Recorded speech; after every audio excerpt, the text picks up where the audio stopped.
answered. What? Paladin in the group, I guess there's your prayers answered. Well, I guess so. Don't say prayers answered from Kitty is here.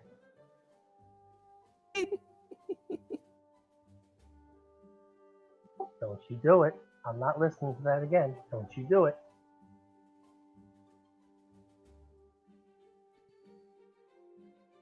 Why isn't he in the voice chat by now anyway? He was the first one on Roll20. Howdy, everybody. Hey, Hello Ron! there, Hey, Bob. Ron! Hi, Mr. Ronstadt. Hello, Mr. GM. Hi. How you doing?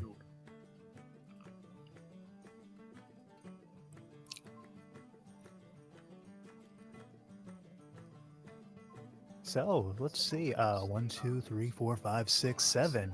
Oh man. Oh, that is a lovely thing. It looks like everyone's already right here in the Roll20. That is fantastic. Hope it's not too much for people for you. I think we'll get by.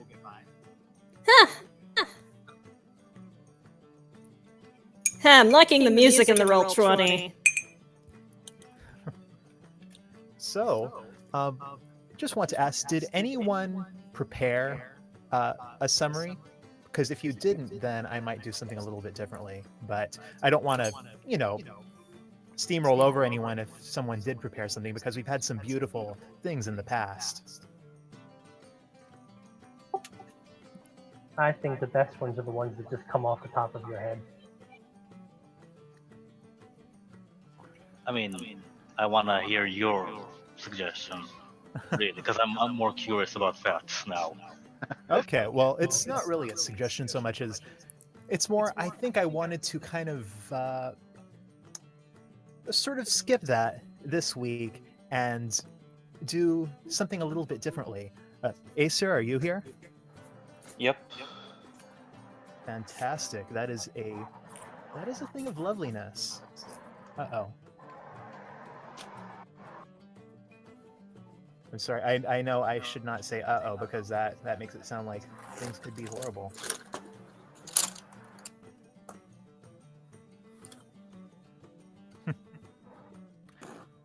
So, Zori, welcome. Very happy to have you here this week. It's good to be here. Yeah. So, I'm not going to wait for Kitty because, as I said, I'm going to do something a little bit different.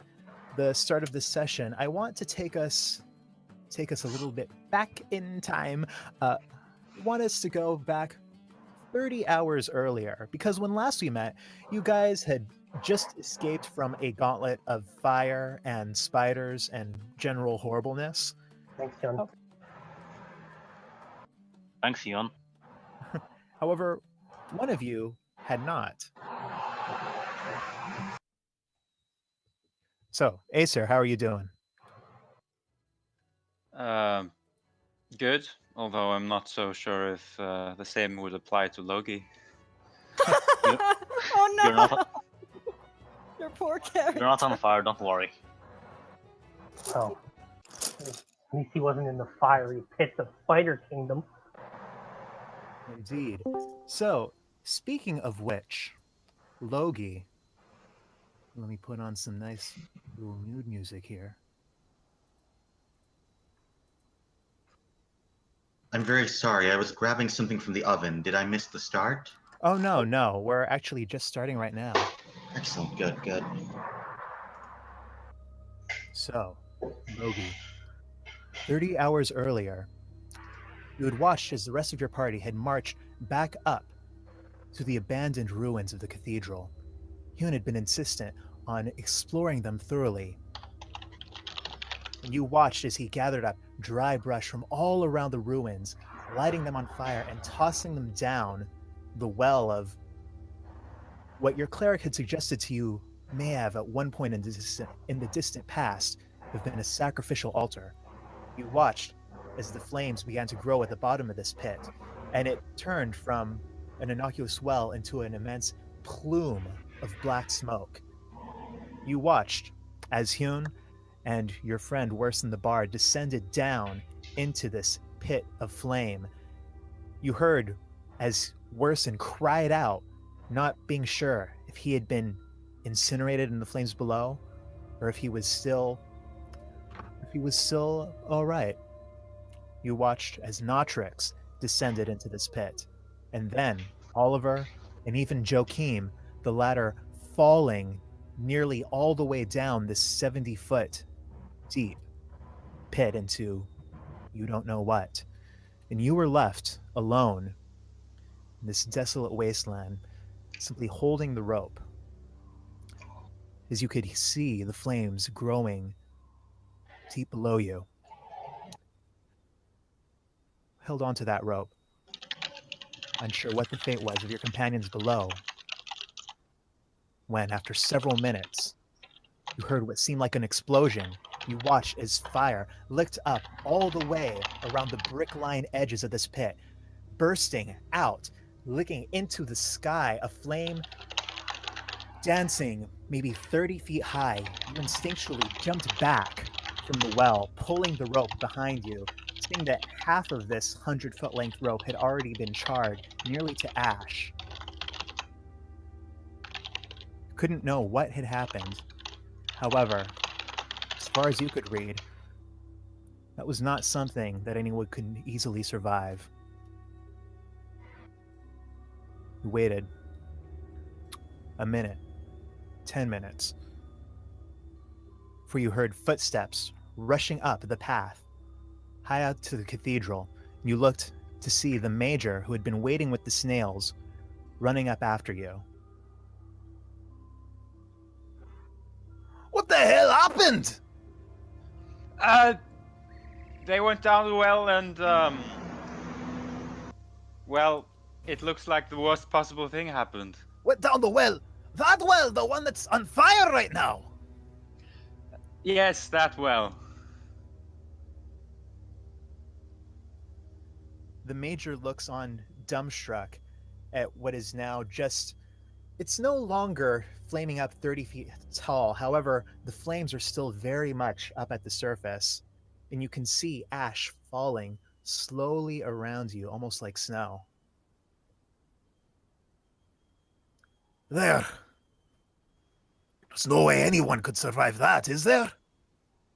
Don't say that. They'll be fine.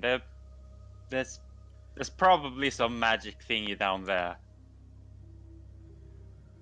I did see them do some sort of magic.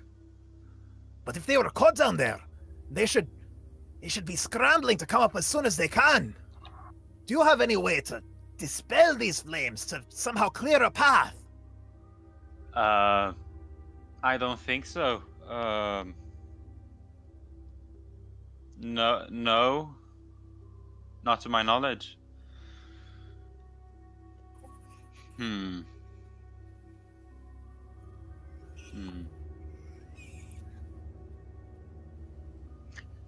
Do we have any water? I don't know, I've got a flask of water. But look, this is an inferno. How deep does that even go? I'm not quite sure. Very deep. Maybe if we cover up the well, the fire will lose fuel. Cover it up with what? Something.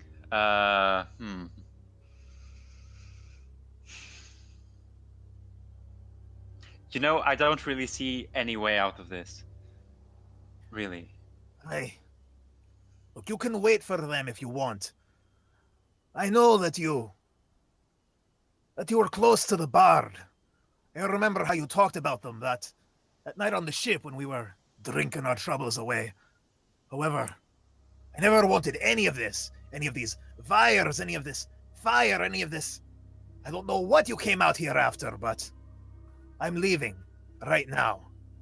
You can follow me if you like. You can stay here, but I don't want any more of this.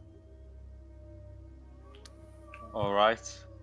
I'll stay here, and As he says that, Logi turns towards the well and sort of leans towards it and says, mumbles to himself, if he can come back from the dead once, he can do it again. And just sort of tries to look down it hopefully. Even taking a step towards the well, you can almost feel the hair of your beard and your eyebrows starting to curl. The heat is intense, and there is almost a downy looking covering of ash beginning to form all around the perimeter of the well. The major puts a hand on your shoulder. I don't plan on staying in Phasmatis. Gonna be taking the first ship out I can. I'm not sure if I'll see you again. Ah. Good luck to you then. Thank you. And good luck to ye as well, Logi. And with that, he marches off back towards the snails, now with far fewer riders than they did when you arrived. You wait by the flame as it very slowly begins to lessen in intensity, however, never dying down. The brickwork of the well is agonizingly hot to the touch. It's a pain to even approach it. You wait there for 10 minutes, a half hour, an hour. No sign of your party. Until, eventually, a good long time after you saw the initial gout of flame that actually burst from the well, you hear another set of footsteps just behind you.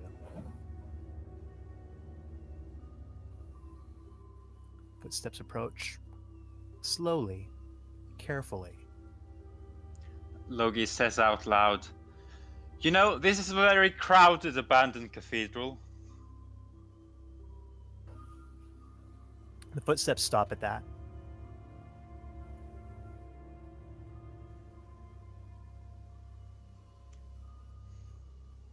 Logi turns around to see if he can spot whoever's making the noise. And you see, only a few meters away from you, a juvenate. This juvenate does not look like the other ones you've faced, who are very bestial in appearance and who have very bat-like features. This one looks a little bit more human, a little bit more civilized. It's a female, and her clothes do not have the tattered quality that many of the juvenites you've faced have had. They seem a little bit more finely, more well maintained. You can see she's wearing sort of high riding boots, and as you turn around, she sort of puts up her long clawed fingers and calls out to you. Please, do not have alarm. I also serve Lamithgu. We are co-workers. Okay. What do you want? I came here to check the terms of the agreement. Your party made an agreement with Lamithgu, and it would be very rude not to follow up on the agreement. Yes, there's just been a slight delay as my compatriots descended down this well here. They descended down. Now, why would they do such a thing? That seems pretty weird. Well, between you and I think adventurers in general are quite stupid, me included. I mean, there's just sort of... You just sort of do anything because it's there. You explore anything, you do anything. It's And very weird. this is what you do? You go out on adventures? I suppose. I mean, this... It's been a while now. This started out as just another job, but we've been to a few exotic places now. That is very weird. She approaches the well, closer than you are, and she doesn't seem to take any discomfort in it. You can't help but notice that her wide eyes have not blinked a single time during this whole exchange. You can see on her face, it's a face that perhaps was once quite attractive, but has now decayed, and with the wideness of the eyes, you're not sure if noticing this makes it more or less unsettling versus the other more bestial juvenites that you've encountered. Your friend. He dropped something into this well. Do you know what it is? And you did indeed observe when your party first ascended here and Hune began assembling all of the brush to throw into this well, Worsend took the vampiric scrying stone from you and dropped it down the well where you heard it shatter. That scrying stone. That was you? Or your master? It Yours? was a scrying stone that you dropped. Well, we analyzed it and determined that it was used to observe. And where did you get such a thing? From well, You did not steal it, did you? Stealing would be very, very rude, and Lamescu does not like when people are rude. oh no, the people we got it from were quite happy to be rid of it. And who were these people? Other humans in in a settlement not too far from here. We know of Phasmatis. You do not need to be coy. It doesn't hurt. And where did they get this?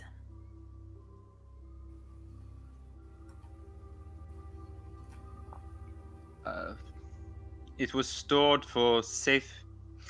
Well, to go back even further, a merchant named Haranu had traded with someone, and the council believed it was a vampire and locked his items away, and we offered to investigate them. Oh. Is that why you are out here in the first place? Yes, we are looking to free Haranu. That stone, it is a treasure stolen by someone working beyond their station. I'm glad to know it was not you who stole it. Lamescu does not like to work with rude people. He punishes rudeness. I see. Do you think if we found this thief, we could take whoever it is into our own custody? That is no concern of yours. Your concern should be following out the deal that you made with Lamescu. My master, he believes in honor, honoring your commitments. Now your friends, they are not very wise. Right now you have a beacon that can be seen by anyone who can pierce the veil of the mire. If it were not for his protection, well, you might have all sorts of crawlies coming out at you from the forest. A beacon? What beacon? This one! And she points to the well, and you indeed see smoke stretching high into the sky, this black plume that must stretch hundreds of feet up. Oh. Huh. You know, I hadn't paid much attention to that. I was trying to look down to see if there was anything there. Did not pay attention to such a thing? Oh, that is very strange. You are strange. I've heard that a lot. So you will honor your deal with my master, will you not?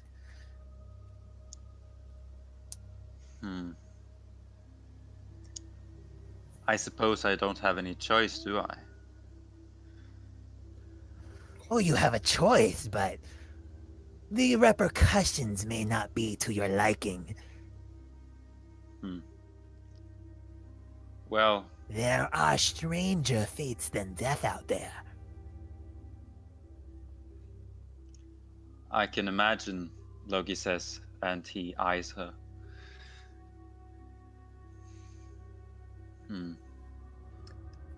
I suppose if they haven't come up yet, then they'll likely stay down there for some time, and, well, I wouldn't want their work to be unfinished, I suppose. Yes, they are probably very crispy right now.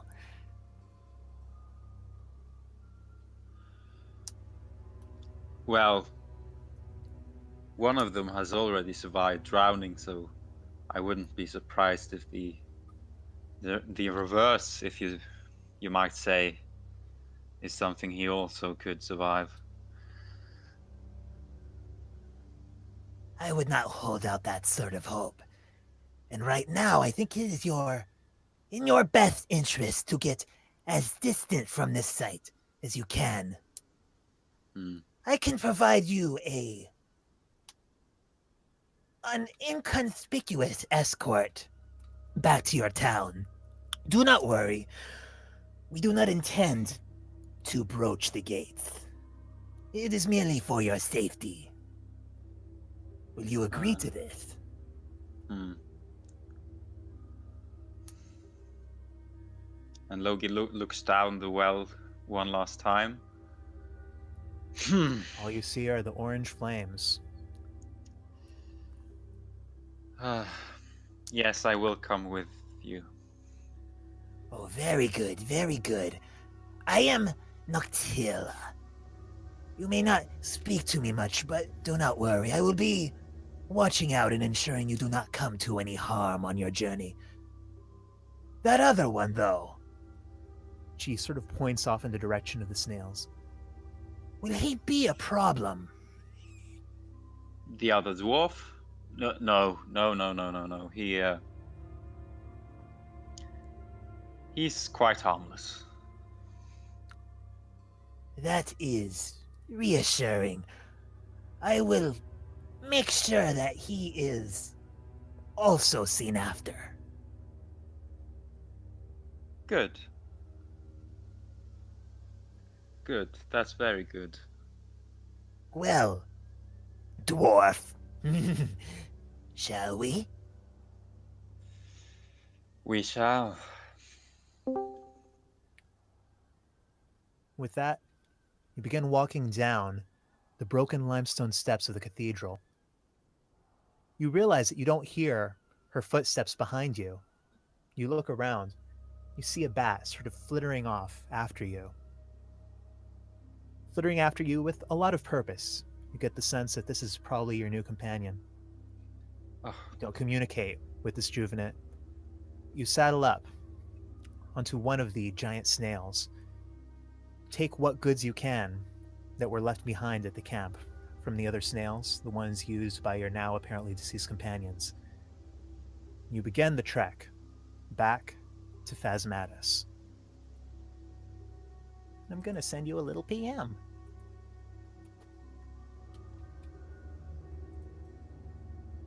With that, let's jump forward about 30 hours. The rest of you... Sorry, let me change the card here.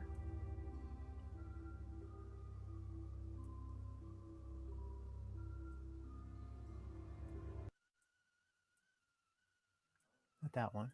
This one. There we are. So the rest of you, after a harried journey through the swamp, through the forest, having seen no trace of the Major or of your companion Logi, have finally, coming down on evening, re-enter Phasmatus. Oliver, you quickly usher the rest of the party through the ecto barrier. As you look around the town, you see, even with the meager signs of life in this mostly deserted city, they've dampened down by now. It's getting fairly well on into the evening. Not all of the round glass lights are lit. The storefronts that you saw, sort of commerce district of this particular entrance, are all shuttered right now. You see far more ghosts flitting through the streets than you do living human beings. Might I What are you guys suggest to doing? the party that, hey, is there anybody remember where the inn was? Not the one that we stayed, but another one of them. I remember there were at least one of them here. You mean the ghost and sickle? No, the other one. I don't Ah, remember the name, but the there was green- more than one inn here. The green ghost, yes. I feel that was the older of the structures. The Green Ghost was, in fact, an abandoned inn, the basement of which had been used for the pit, where you faced your first Juvenet. Oh, so there wasn't any two inns that were like people go to and drink? The only inn that you guys encountered where people were actively drinking, and not that actively, was the Ghost and Sickle.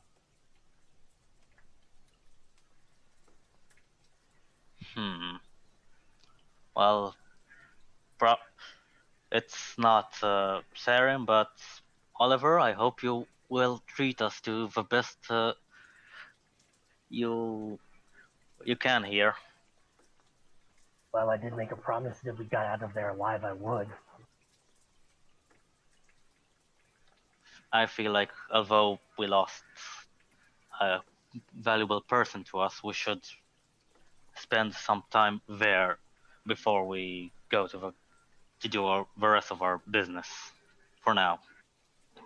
We can't say he's lost just yet. Those mysterious tracks led straight to the town, didn't they? They did. I say we go check in with the council first to see if they came back at all. I think Captain Oliver's idea has a great deal of merit. Drinks can wait.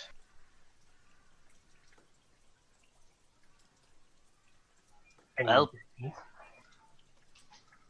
ideas? not for me. Although it is the place I would like to visit next. I have a bit of a need there. It might be nice to have some drinks before we get chewed out by the council.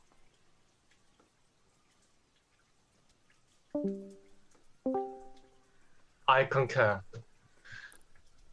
Some alcohol in the system would be nice, especially after that firestorm. You mean the one you caused? No, the one you followed me into. So the one you caused and we followed you into. Well, I didn't see anyone try to stop me, so it's more of a shared responsibility, really. We went in because we were concerned you were in danger. Oh, I had it all under control. I'm quick enough to evade the fires and the spiders, you know? So you say. So I say. What if there were any werewolves down there? Were bears, perhaps? Such a thing does not exist. So, he says, very quickly changing the subject from the were bears. Where are we off to next? I feel like we should stay as a group, not, separate willy-nilly, because it's just a feeling. It makes me think that we might have a little bit of headache if we keep separating around. I mean, I did suggest that we stop splitting around, but yet here we are. So yeah, let's make a unanimous decision from here on out. Or we can just vote, not unanimous. Voting seems like reach unanimous vote. If Filling seems a good anybody disagrees, they can state their reasons, and we can then state ours, and yeah, we'll see about that. So what are our current options? The inn and the council, yes? It seems a little bit of a trivial matter, though. As far as we know, we can do them in either order. Yeah, so let's get drunk first. No. Besides, don't you have someone that you're supposed to be saving? Well, he's pretty much safe and back in the prison, and we don't have anything to hand to the council.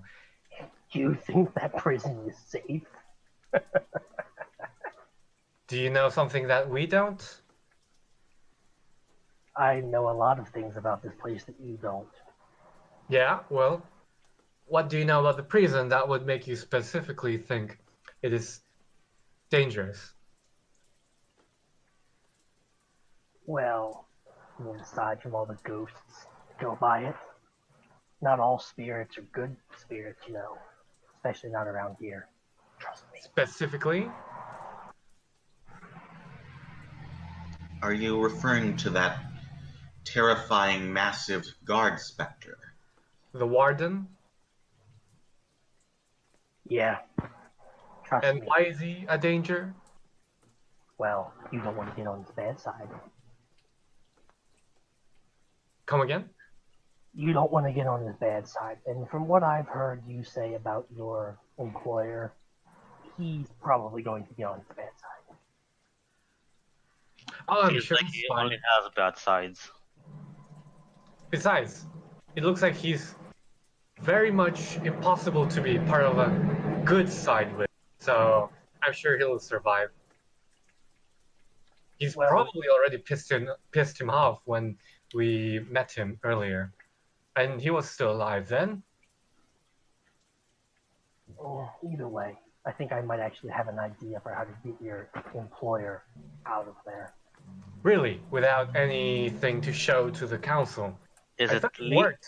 is it legal? I emphasize that point. It's not about legality. It's more about interpretation. I can get behind that idea quite well.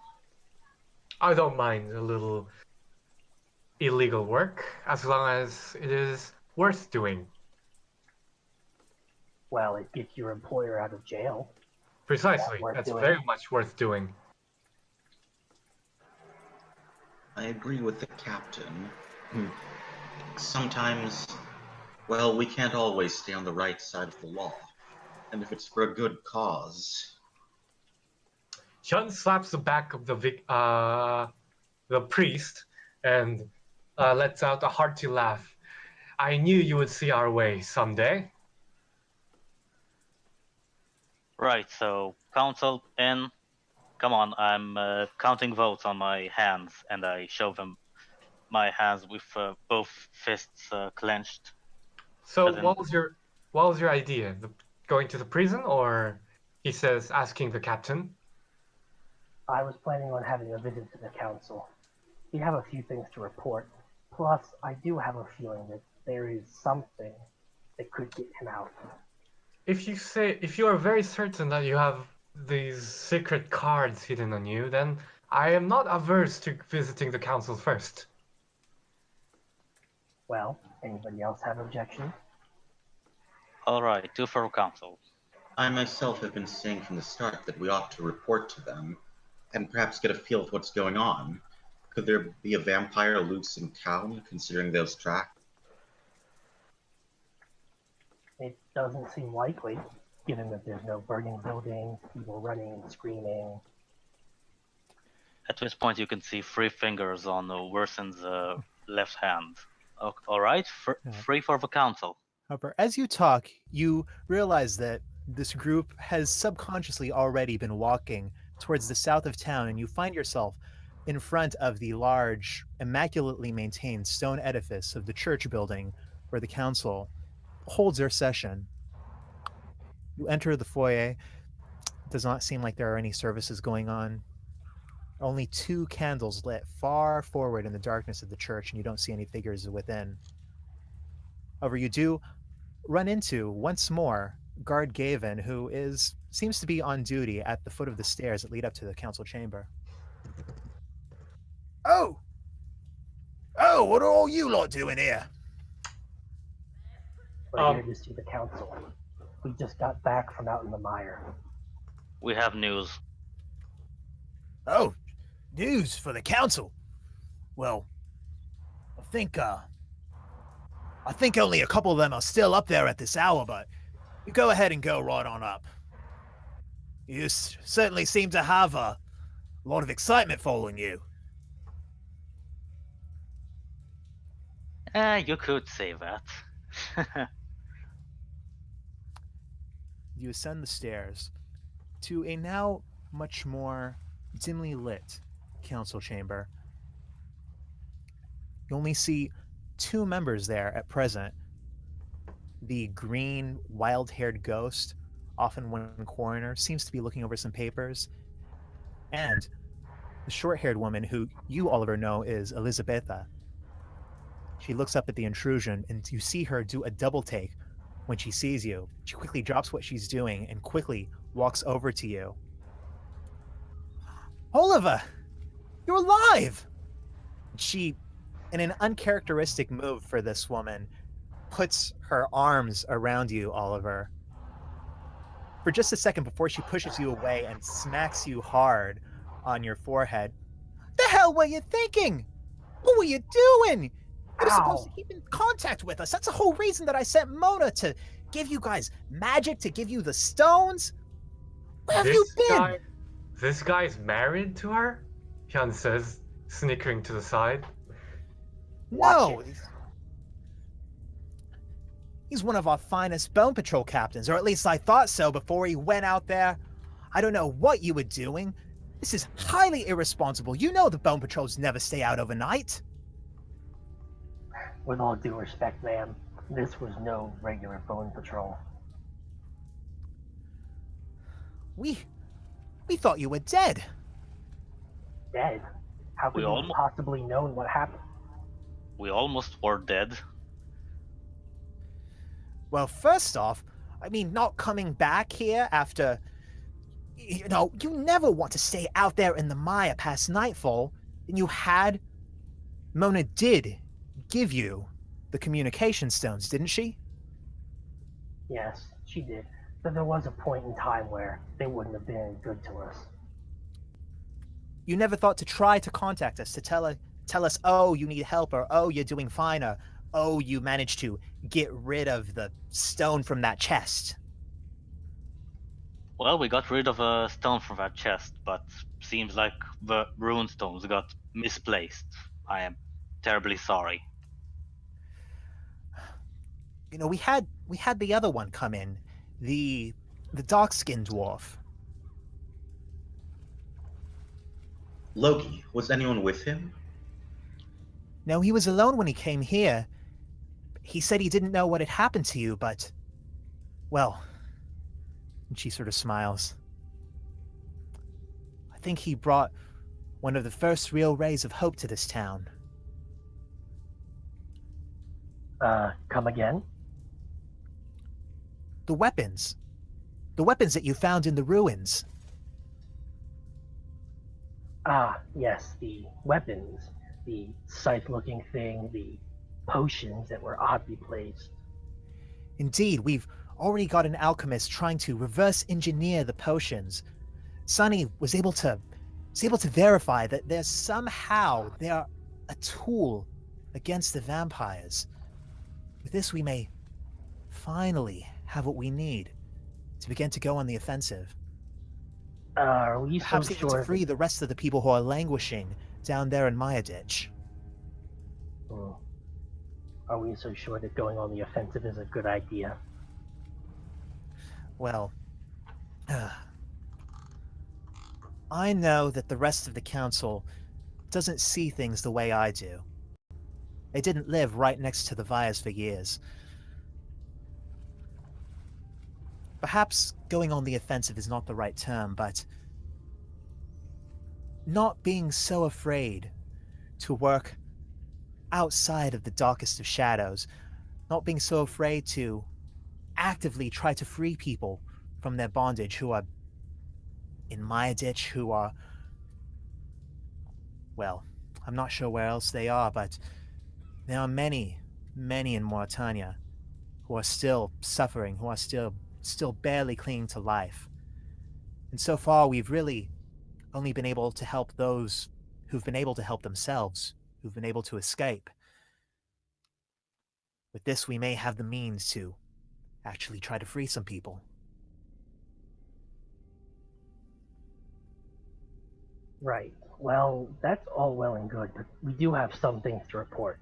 Where's the rest of the council? Well, home, I suspect. I mean, I was about to pop out myself. It's late. Hadn't noticed. There's no way to tell time out in that damn place. Yeah, really, only Gravingus is here all hours. Bit of a workaholic.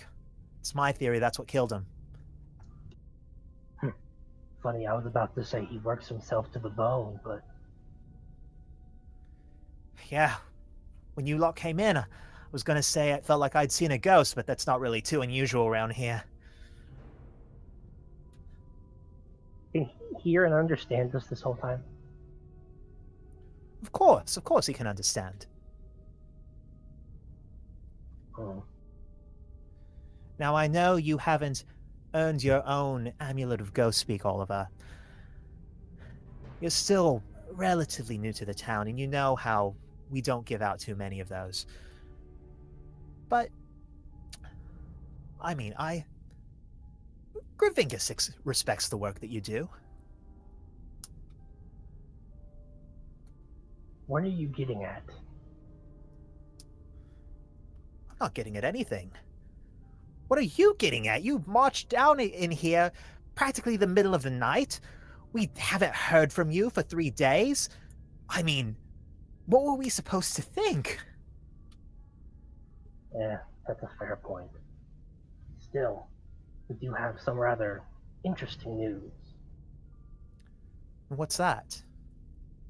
Well, for starters, did you know that in the cathedral itself there's actually a well that isn't so much a well as it is a, well, hole in the ground? It leads to a giant den of spiders. And I mean a giant den of spiders. Is that where the other patrol had hidden the weapons? Yeah, that's where we found them, not too long after descending the well. But unfortunately, somebody decided that things needed to be more on fire. Well, I mean, it was more for light, but the fire was an added bonus. I The don't fire think might I have follow. cleansed the. Well, I mean, we brought also a source of fire, thanks Yon Bavoy, and now that den of spiders is probably on fire, burning, and the spiders might be, well, on fire and dead, maybe. We're not so sure. So you're saying there's some sort of a spider infestation there at the cathedral? Well, there was. Never heard of any problems with spiders there before. Funny thing, too, there was one down there. Way bigger. Way bigger. What does way bigger mean? Let's just say I climbed over it as a makeshift bridge for around 50 feet. Maybe more. The memory is a little iffy on the point because we were running away for our lives. Do you think this will be a danger to Phasmatis? Do you think this is a threat? Well, it could have been to the Bone Patrol if it hadn't been engulfed in flames. Well, sounds like you had quite an adventure. Listen, she puts her hands on your shoulders, Oliver, again. Glad to see you safe. After we lost that last patrol, well, people like you, people with your talents are hard to come by, and I truly am grateful for all you do for the town. Just try not to be so stupid next time. I'll be heading on home myself. Is there anything else that I can do for you? Yes. And he kind of looks towards the rest of the group. I think I may know what happened to that patrol with the dwarves that went out previously. Oh, well, the other one, Logie, he told us that they had found the weapons, that they'd managed to hide them. God. I wish that I'd been better. I was so suspicious of those prospectors when I shouldn't have been. You know, if it weren't for them, well, if it weren't for them, we wouldn't have had this case that we have now. Wouldn't have this hope. To think that they gave their lives for our safety. Joachim bows his head reverently in memory of the dwarven prospectors. Speaking of dwarves, did the other one, the captain? No, major. Oh, the major. Yes, the one you volunteered to guide. I haven't seen him. He's not with you, is he? No, I was under the impression that he was with the other one. Logie, was it? Actually, now that I think about it, well, I do have a hypothesis that the Major might have, well, from the recent talk we had with him, he seemed pretty, like, wanting to rid of this place by himself. You think he actually went out by himself? We can hope, but in this land, well, there are far darker fates. Out there, solo travel is suicide.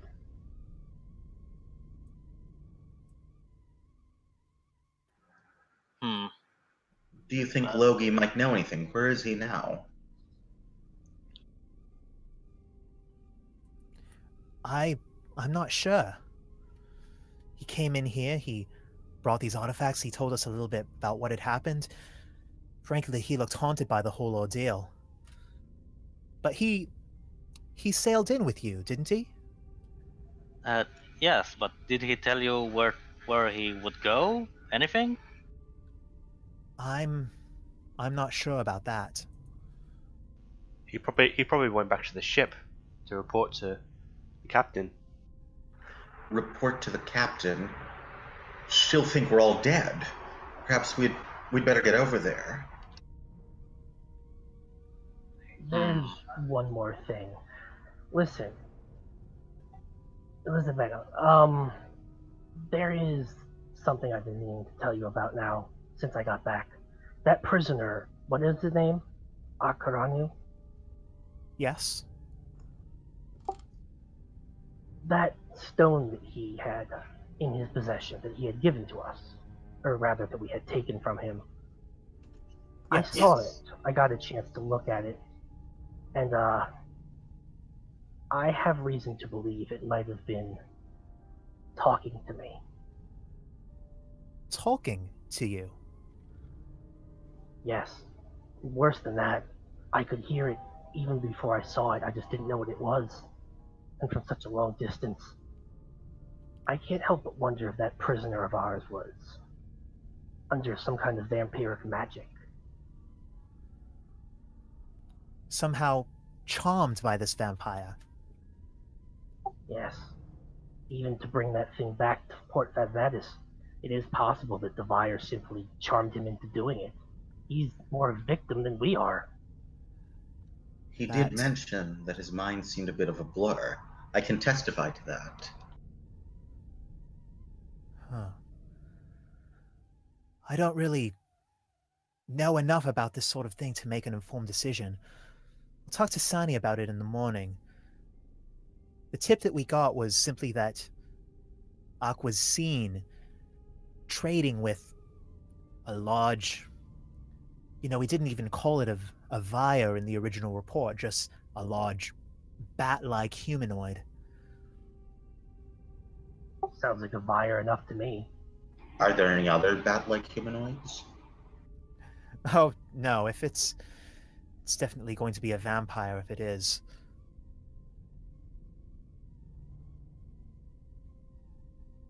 You mentioned the potions and the scythe, but what did you do with the rod? The rod? There was a third object, was there not?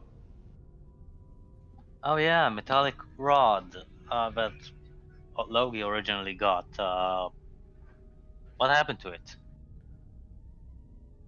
I'm not sure that I follow. You're saying there was another weapon? Yes, there was a kind of a long rod. Seemed to be made almost of mithril, but seemed a little too bright for it. Oh. Perhaps it was lost. I mean, his mount, at least from what I heard, had been through a lot. Speaking of which, Oliver, you took out 7 mounts when you only had clearance for 2. What can I say?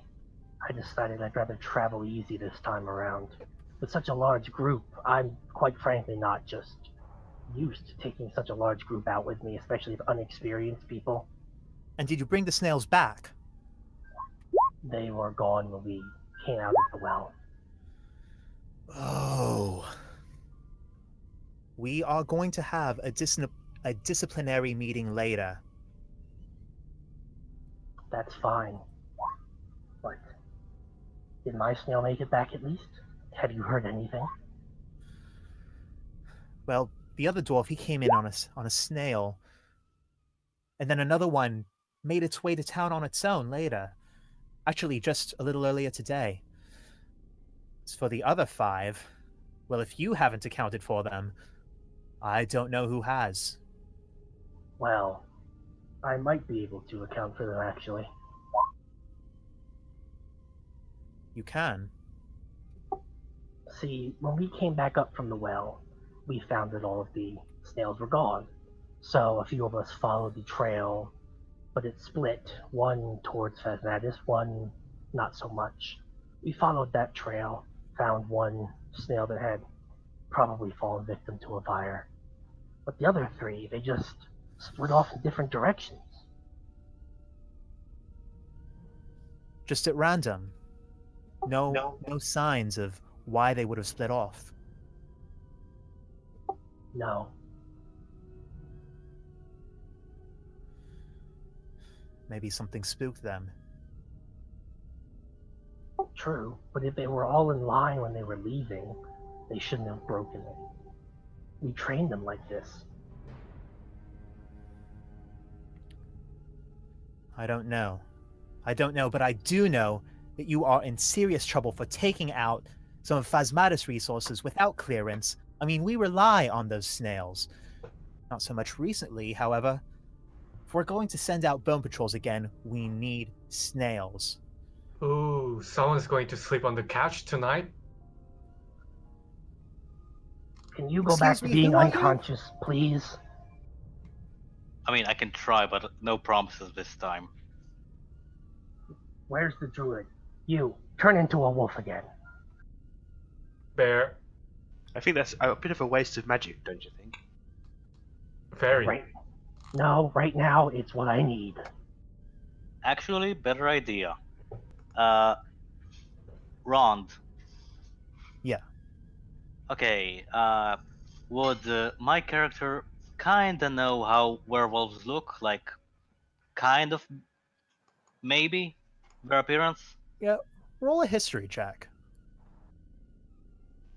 Just cross a human with a wolf. Oh, yeah. No, you've got a good idea. You've heard a lot of legends, you've collected a lot of stories, you've seen pictures drawn. Even though you've never really had a good look yourself at a werewolf, you have a pretty firm idea of what they look like. Alright, cool, then I will do something which Jan might not like. Here we go again. I'm going Are to you- roll terribly again, aren't I? I use disguise self to turn into a werewolf. Actually, wait. Does it use runestones? Oh no materials. So, you cast a spell, and as you do, there's a poof. of smoke, and suddenly a werewolf stands before you. At that, you see Elizabetha sort of reel back. Good God, what the hell is going on? Is that a werewolf? And she instantly lunges for a silver-bladed sword that's to the side of one of the desks in the room. No, And no, no, no. Stop, she's going to stop. attempt to make an attack on you. She gets a... Hold on, let me put in the bonus here. Good job. All right. She swings at you. However, you manage to get out of the way of her blade. What are you doing? No, that's still me. I'm bored. I'm just doing this to, you know. This is. Jan, look. You know, I just Look at saw me. you transform into that thing, right? Keep looking. Yeah, you're See, not real. this is a werewolf. Look. No, you literally transformed in front of my eye. So I know you're fake. All right. Are the rest of you doing anything? I'm just face palming. All right. With that, Elizabeth is going to make another attack on you. Wait, I'll just revert Get back. back, to you the side. goddamn werewolf! And that, oh yeah, that's gonna hit That you. hits. So let me roll the damage on that. Okay, you take 8 points of slashing damage. Ouch. This is what we call justice. All right, fine. I turn back to my human self. If I can, like, dispel it. Yeah, I you should be can. able to. However, as you do, she sort of lunges forward and just holds the tip of the sword at your throat. I'm just going to try and intercede between the quote werewolf unquote and the woman and saying, whoa, don't worry, he's just a trickster. He likes pranking people. He's not an actual werewolf. If he was, he would have killed us all probably, because they don't exist. And if one did exist, then it would be a beast of apocalyptic scale. Oh my god! And then Hyun falls into a state of utter panic and just begins chattering his teeth. He's on the floor. He's like a mess. He's just like a heap. Rule number 1 of werewolves is that they can disguise themselves. Oliver, how could you let this one into town? How did you get past the ecto barrier? Oh, for the love of... He's not a werewolf. I'm not a werewolf. I'm human.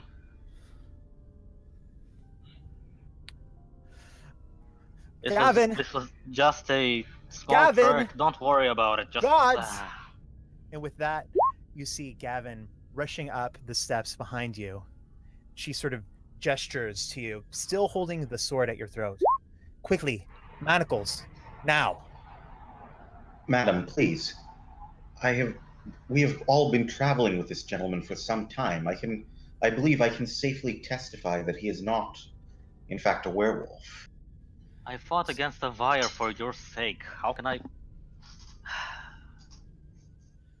How?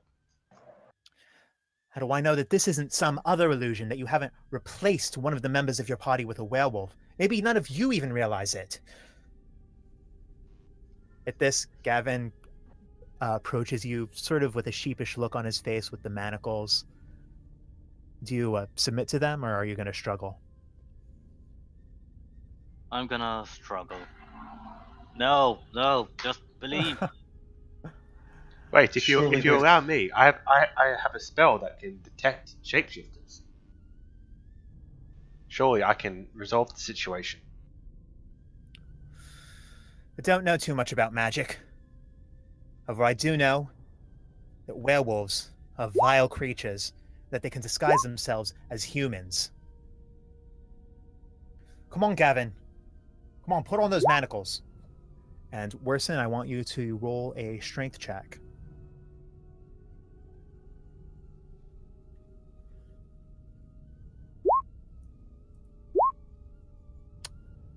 And even though you try to struggle, Gavin quickly manages to get the manacles and snap them right onto your wrists. Both your hands are now bound behind you. Come on, just this is silly, even for my standards. Perhaps if Sani were here to verify your claim. However, until she is, I don't think we have the manpower to take you all the way to the jail. However, Gavin, you're doing a double shift tonight. Same as you. He speaks to the other guards.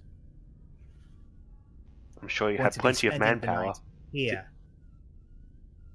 You know, how about since I was the one who brought him in, you punish me and make me take him instead? Oliver, you are on thin ice as it is.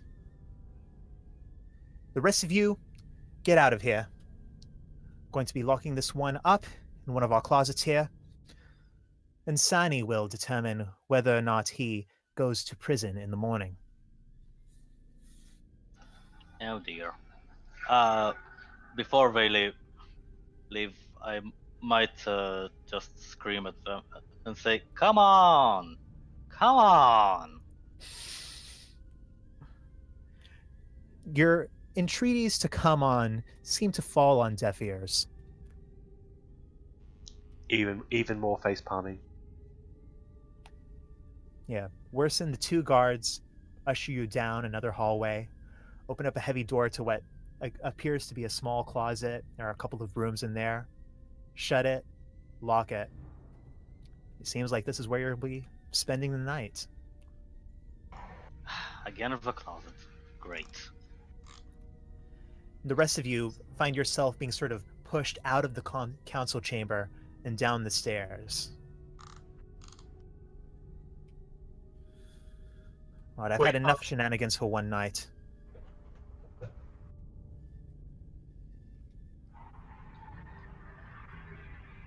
That was poorly thought out on his part, says Joachim. Oh, don't worry. I can break him out anytime I want. And do you want to at the moment? No.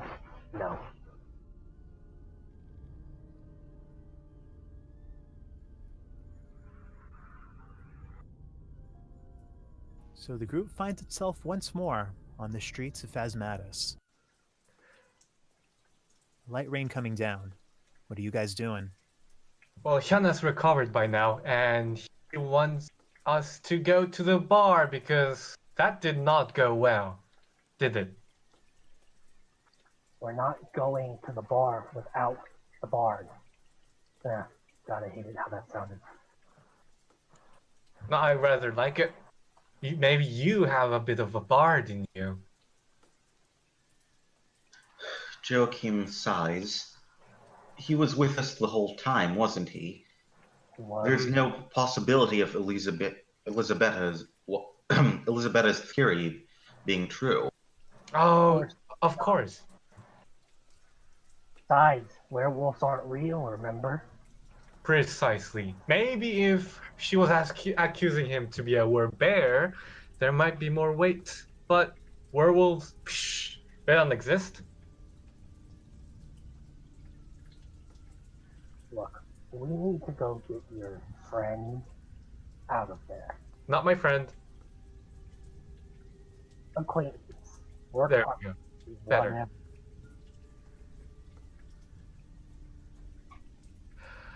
Oliver, Well, roll an intelligence check. Which one of us do you want you to roll the Oliver. intelligence? Oliver, Yes, okay. there we are. You know, just from your experiences with the council, that Sani is generally responsible for reading auras. She has a bit of an innate magic around her, and she can quickly tell if someone has any mark of unusual energies about them. And you know that if Worsened is indeed not a werewolf, he'll probably be released in the morning when the council resumes its session. I don't plan on waiting till morning, though.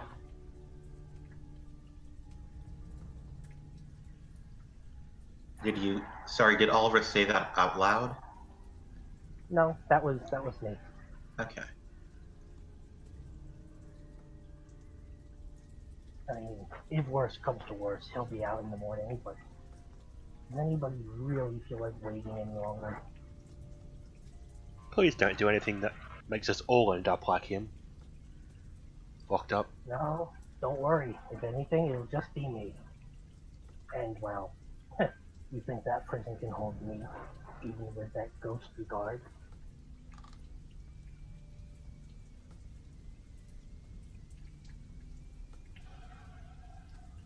So, what are you guys up to now? What indeed? Well, I already suggested my idea. Anyone else have any bright ideas? I think we should go to the ship personally. Oh, that's not a bad idea. You haven't updated your boss in a while. And as I said, if Loki has gotten to her first, she may think we're dead. Which means she Yeah. might not even be here anymore. That's a good point. Alright, off to the ship then, unless anyone has any objections. After this, though, we must do something about Worsened.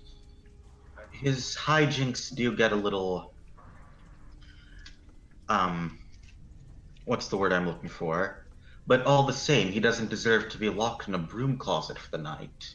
I don't really get what happened back there. What happened? Because I just blacked out for a couple of minutes and I don't quite remember everything that happened there.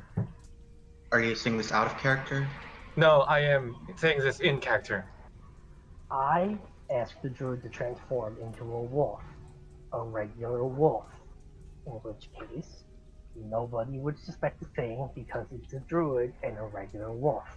But your bard over here decided, I'll turn into a werewolf. Not my bard. The bard. Look, if you all want to go back to your ship, that's fine. I'm going to get this guy out of prison because it's my fault. Actually, it does sound more like it's his fault. You didn't even ask him to transform, did you? No, I guess I didn't. Also, I hate you so much for asking someone to transform into a wolf, which does not exist. Well, wolves exist, probably. But werewolves don't. Just making that, making that clear. Right. Trust me, wolves exist. Yeah, I mean, probably. Theoretically. Wolves definitely exist. According to some. So are you all heading back to the ship? I don't really see anywhere else I would be of any use. So it's not like I could help you break someone out of prison. It is not really my specialty, or else I would already have done that with Haranu. Well, fair point. But then again, the ghost guard doesn't recognize you like he does me. I've already been to the jail. He already knows I am an associate of Haranu.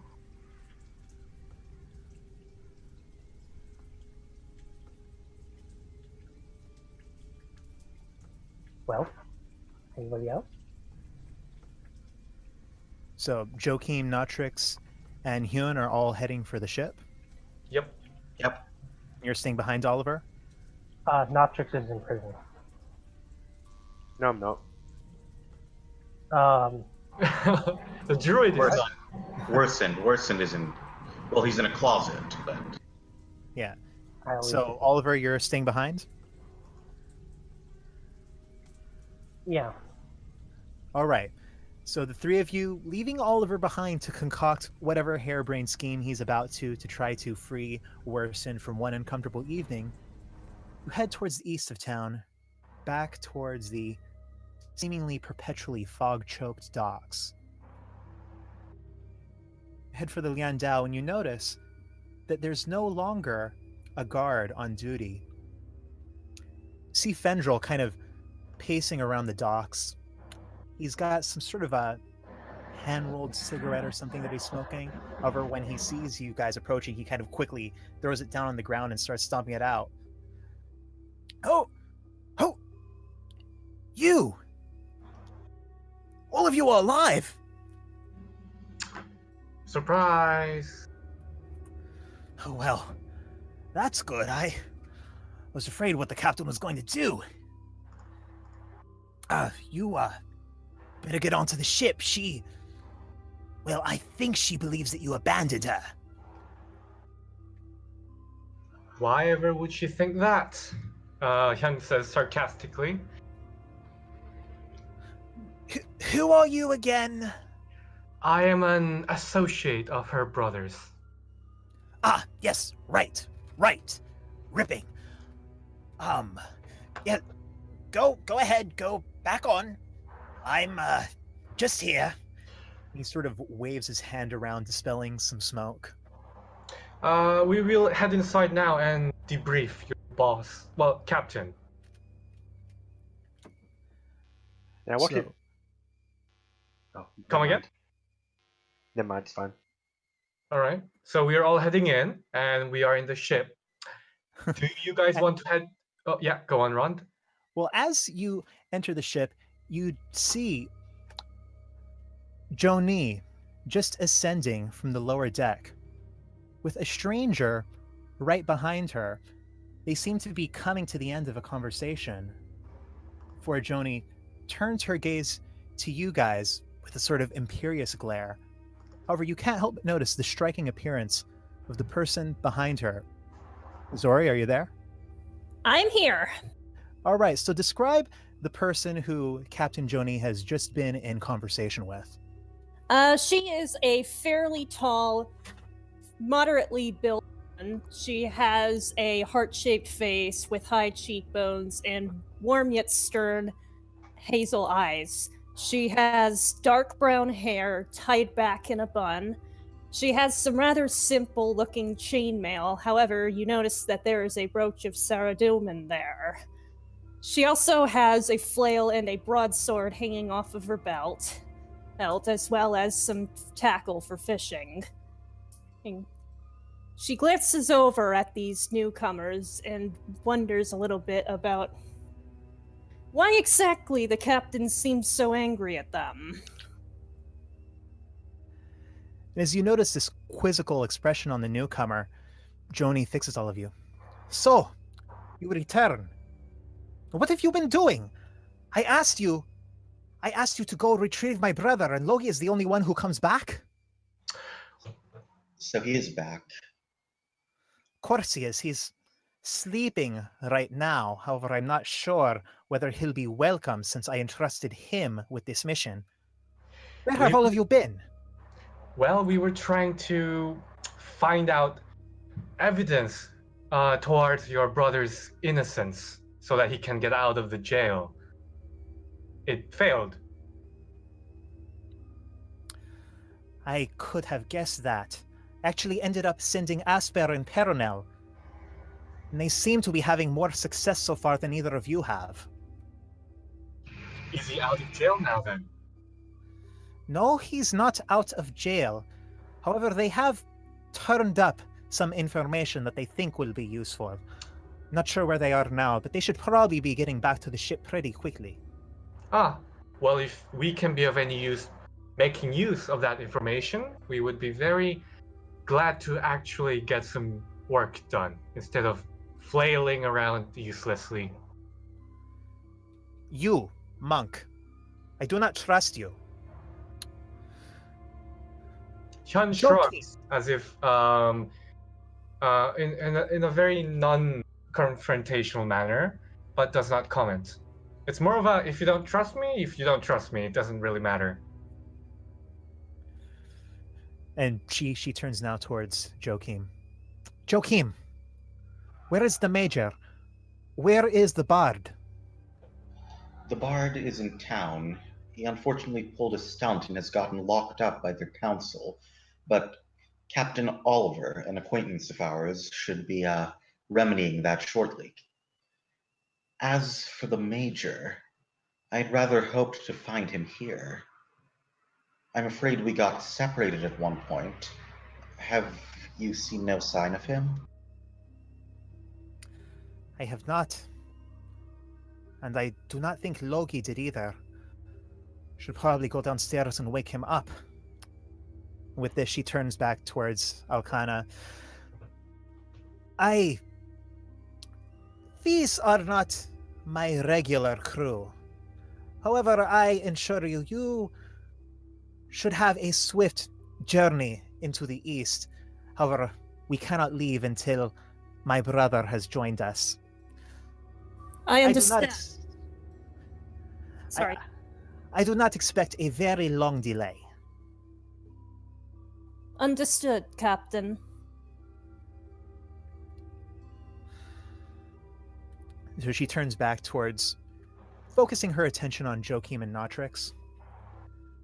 We have a new addition to the crew. This one, she desires passage to the east, and she is willing to work for it. She is also willing to follow orders as long as she is a part of the crew of the ship, something I think the two of you could learn from. The monk pipes up at this point in Eastern language and says, "Ah, another addition to your indentured crew members." Referring to the fact that she's paying them very poorly. Did anyone actually ever tell you that, though? I don't think the issue. Wait, yeah. no, didn't you tell me that you were being paid poorly in character a few sessions ago during the inn? I'm pretty sure you did in character. No, I don't think the only I don't think exchange you was noticed me asking you about exchange rate, but you know. Oh. Yeah, you did tell me how much you were being paid. I just didn't comment about it. Okay, all right. I'll let that slide then. She glares at you, Hyun, and replies again in Washanko. Everyone here has signed a contract, has done so fully understanding what they were signing up for. You are not Perhaps a member of my crew. Perhaps not as fully as you would like to make yourself believe, he says. But I'm not, arguing about that. It is none of my business, as you say. I am not one of your crew. But I mean you no harm, truly. Remember that as we continue to work together in this case of your troublesome brother. We will see how much harm you mean. I know the activities that your so-called monastery gets up to. A captain with an intelligence branch. Oh, how very novel. She just shakes her head and turns back to the rest of you now, speaking in common once more. I'm not sure there is much else that you can do this evening. Joachim, please show our new addition to the crew around the ship. Perhaps you can say hello to Logi. He's been sleeping for most of the afternoon. I can imagine the poor soul must be tired out. But very well, madam. With that, she turns her back on you towards what you know is her cabin, excuse me. And you look towards the newest arrival onto the Liandao.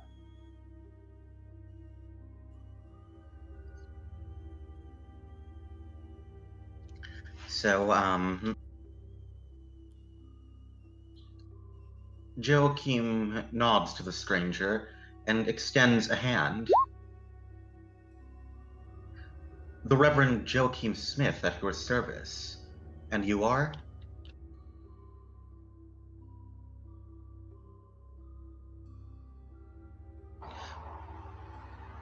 Zori. Zoriel, the Mythos investigator. Maybe her speaker's not working. It's a Discord thing. Just leave and join back up.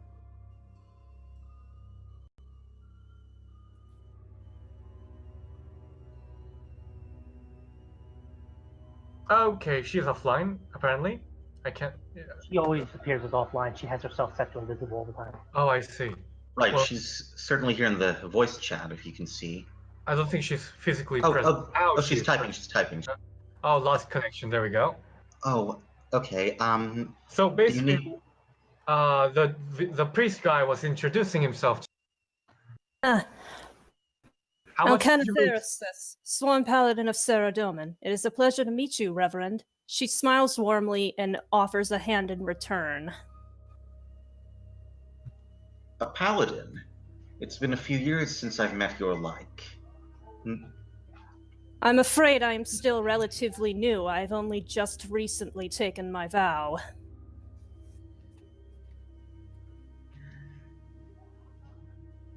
And a noble path it is, says Joachim with a smile. He seems pleased at meeting a kindred spirit. At the other members of Joni's, as far as she understands it. Yeah, you're kind of cutting out for me, Zori, I think. Yep, me too. Oh, sorry about it. My internet connection's been on the fritz. It happens. So, could you repeat what you were trying to say? Because key points of it were cut off. Alcana looks around at the other members of Joni's so-called interim crew.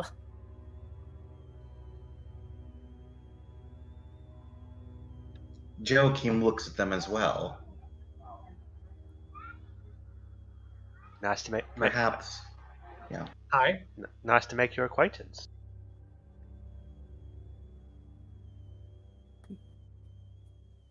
Oh, Meet I you should as well. introduce myself. I am a simple monk seeking passage back to my hometown. I mean, home island. It is good to meet you. And the monk bows courteously. He is quite old, looking to be around in the 60s. He's wearing this crimson red monkish clothes, like a robe, but it's not really the kind of Zamorakian robes you might think of. It's not really Western, and he's definitely Wushankoan. He's also bald. I do not think I have seen those kinds of vestments before.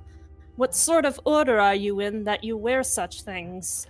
I am from the Manifold Order. Flame. I do not God. believe I have heard of it. Yes, well, we do not really follow gods, as you Westerners call it. So, what do you follow then? We follow a philosophy. We do not follow a god that apparently exists and yet does not have actual control or presence in the world. I've certainly felt enough presence enough in my times of need. Well, they say that belief alone can be a very strong source of power. Perhaps it is that. I couldn't possibly comment. Must you debate religion with everyone you meet here? No, not really, but I was asked, so I answered. Such is the way of a Wushankoan.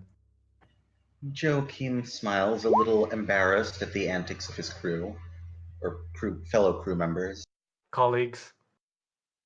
That's a good word for it.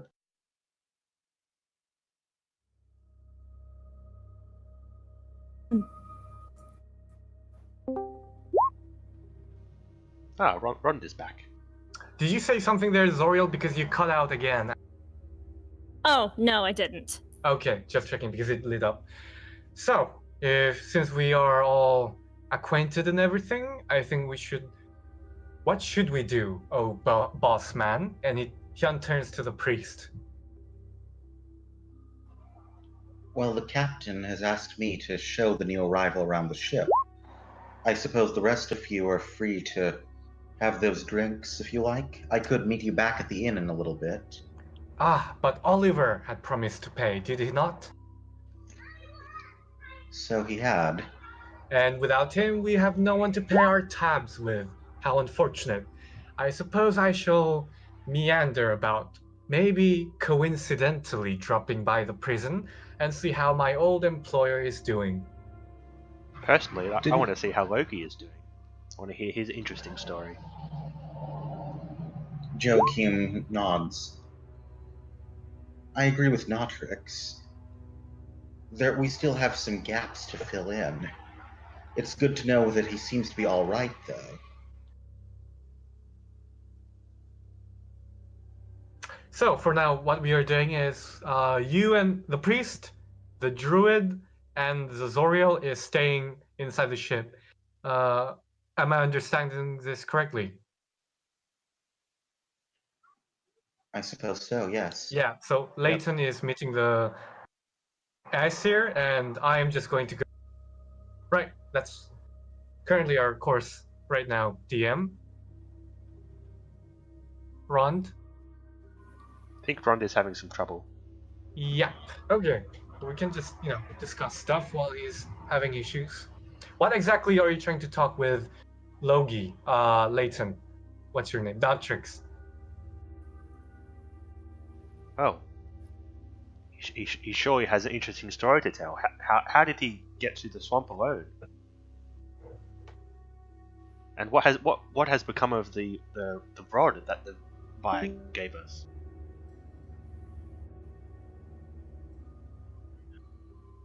Yeah, I think you can talk about it while Rond is AFK. Oh, That's okay. Isn't he supposed to be asleep?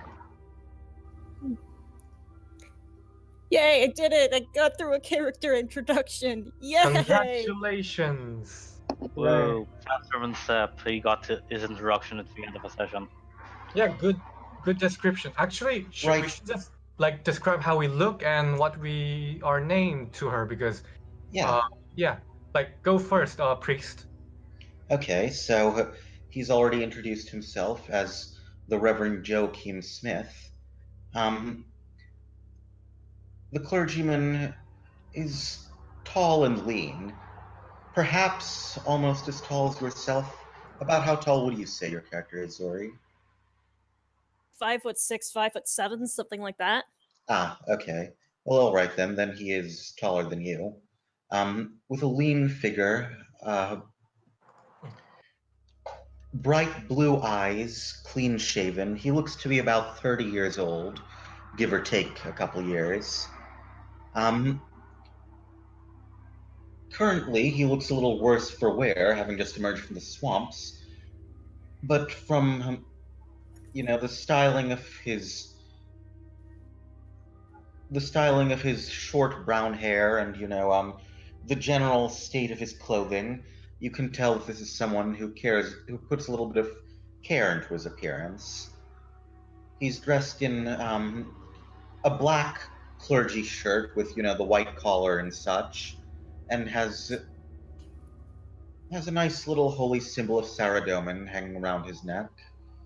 And he's also, loosely wearing a jacket over on top of that.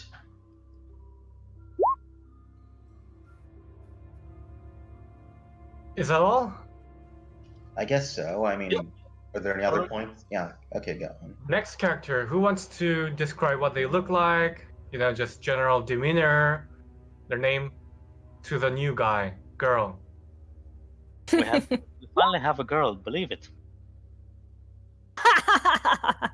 Yep, I exist. I'm not a figment of your imagination. Well, Or let's go with Leighton. Introduce your character to the person. Okay, well, my character's not Trix. Appearance-wise, I've never really thought about it too much, but one of the more distinctive features is his hair. It's bleached white, even though he's quite a young man. He has bleached white hair. He's wearing quite a simple grey robe, traditionally druidic. If you know druids, and yeah, he's a bit shorter than everyone else probably, and he's quite pale. I should say that Joachim is also probably slightly taller than everyone else. Not that much taller, but enough that, you can notice it, Yeah, well, I'm probably as tall as you when I'm bent because I'm old.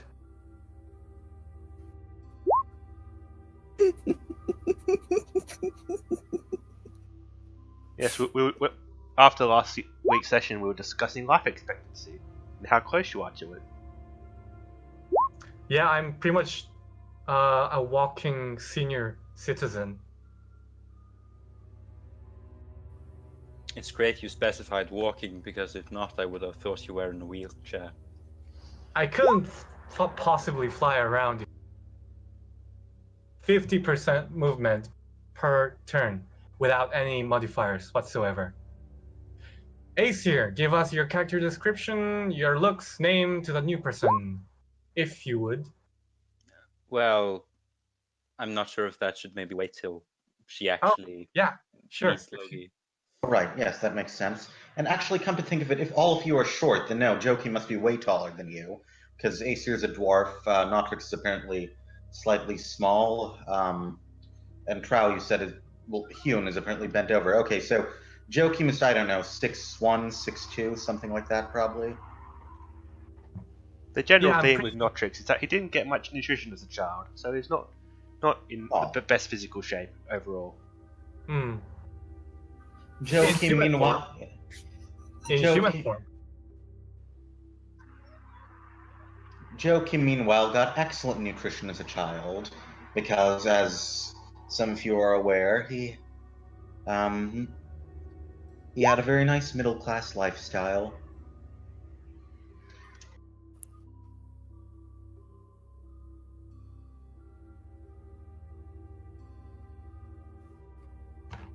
I need to go away from keyboard for a minute.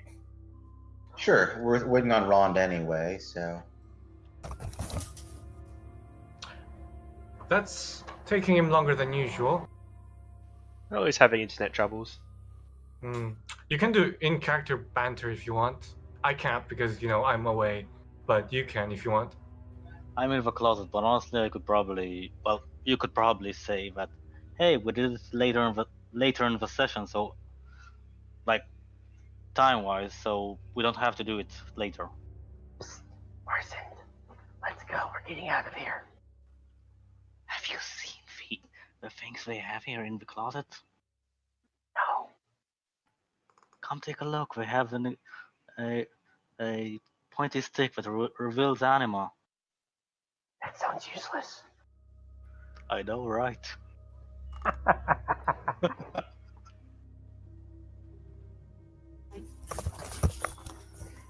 All right, I'm back. Oh, you didn't miss much. Yeah, welcome back. So how about that BTS? Ew. Not much.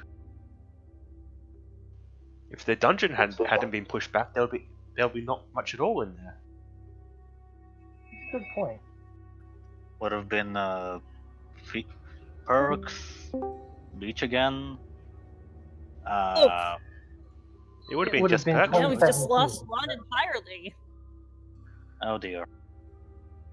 He might be just resetting his internet entirely, like resetting his router.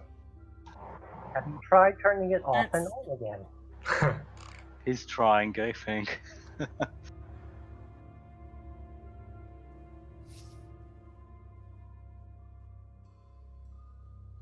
So, do we twiddle our thumbs in the meantime, or do we try doing a little more in-character chat, or what? You can show her around the boat if you want. I Yeah, suppose that I would don't. make a lot of sense. Yeah, I don't know if Ronstadt had anything planned for that, though. I mean, We can put it in. We should just rewind time and then say, "Oh, just as you do that, blah blah blah blah." okay. Well, this is the bow, this is the stern. This is where you poop. This is the food rations. This is This also where you poop. device called a cannon. It's a character. Actually, I'm kind of wondering if we should wait for Rond after all. All right. If you think it's a important discussion, then yeah, you should wait for the DM probably. Well, it's not that important, but just so. Oh, Yeah. I mean, you could. I mean, he might want to. He might want to roleplay some of the crew members or something. It's Yeah, just... I think that would be the main part of touring the ship. The other crew members. Yeah, you're right. Meanwhile, I'm just going to be snooping around the prison, and I have no idea what I'm going to do there. Just, I guess, meet the guy because he's my boss, and he's late on my wage, so that's awkward. Well, apparently there's some people from the ship going over there as well. or coming We're back from breaking there. them out. We're breaking them all out. Not really, but you know. I think Wait, I should is- have probably done. I could have turned myself invisible, but I forgot. Good. Brilliant. Brilliant. We really got a brainiac for a bard here. Actually, probably better that I didn't turn invisible because next time I would have entered Phasmatis, red alerts everywhere, and basically. I'm not sure we will ever return to this bloody town. God, I hope. Well, in between. I hope not. Every time we meet the council, someone gets in trouble. I know! Oh my god. Did you really have to do that, bard guy? Yes! Yes, I did. Why? It's a very- Literally, It'll make for a literally good my job as a story. bard.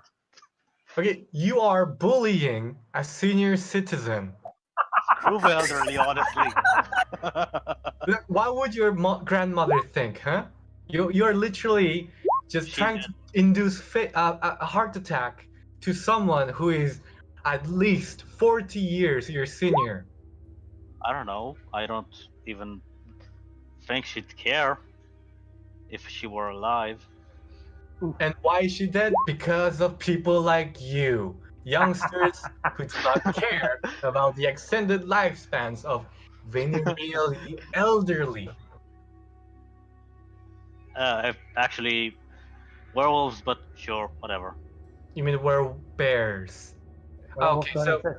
could You know, that one grizzly bear that lurks around in the jail in the Vera Castle. I actually need to go AFK for a moment myself, so I'll be back. If Ron asks about me, say that I'll be right back. I No just have to- problem. yeah, thank you. So wait, hey, Bard, is your mother the mountain daughter? Oof. Maybe. Maybe, maybe not. Who knows? Probably not.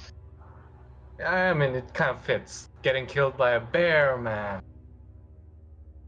So, just to put you back into the loop, this Hyun has a fear of the canine. Which I'm going to abuse slightly because, my character is a bit childish. He likes to make elderly people die of heart attack. Well, I know you'll live. That doesn't sound like the most wholesome hobby out there. It's not. It really isn't. And I don't want to die of a heart attack. I have a mission. I'm a monk. I have Well, things to do. Well, Also, he it's thought suspicious with the than mermaids was a good actually idea. killing you. Yeah, I can't hear both of you at once. One at a time, please. Come again? I said also he thinks swimming with the mermaids is a good idea. Not me. That's the bard. Yes. I mean, have you ever tried? Have you? No, and you should have died, but DM brought you back alive because reasons. Yeah, Because reasons. he needed you. For now. Yes, pretty much. Don't do stupid thing because you think the DM will bring you back. That kind of loses the tension of things. I know. Yeah. But I'm just having fun a little. Yeah, there is having fun, and then there is outright suicide, which is what I did. To be fair. Jumping down the well and lighting things on Yes, fire. Yeah, I mean, I just said I did do that. But in my defense, we only smelled kerosene. We didn't see kerosene. So me putting down a burning bush was completely logical. Okay, this one's going senile. We need to get rid of it.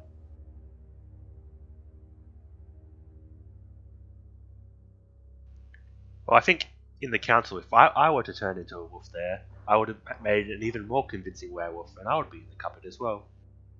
Yeah, because you would have been a regular wolf, not a werewolf. The thing is, druid shapeshifting is not regular. If I am understanding Ron correctly. Yes, we have some lore on that. Yeah, so it would not be a normal thing for a druid to shapeshift here. So he would get arrested, basically. Or put in the kennels, who knows.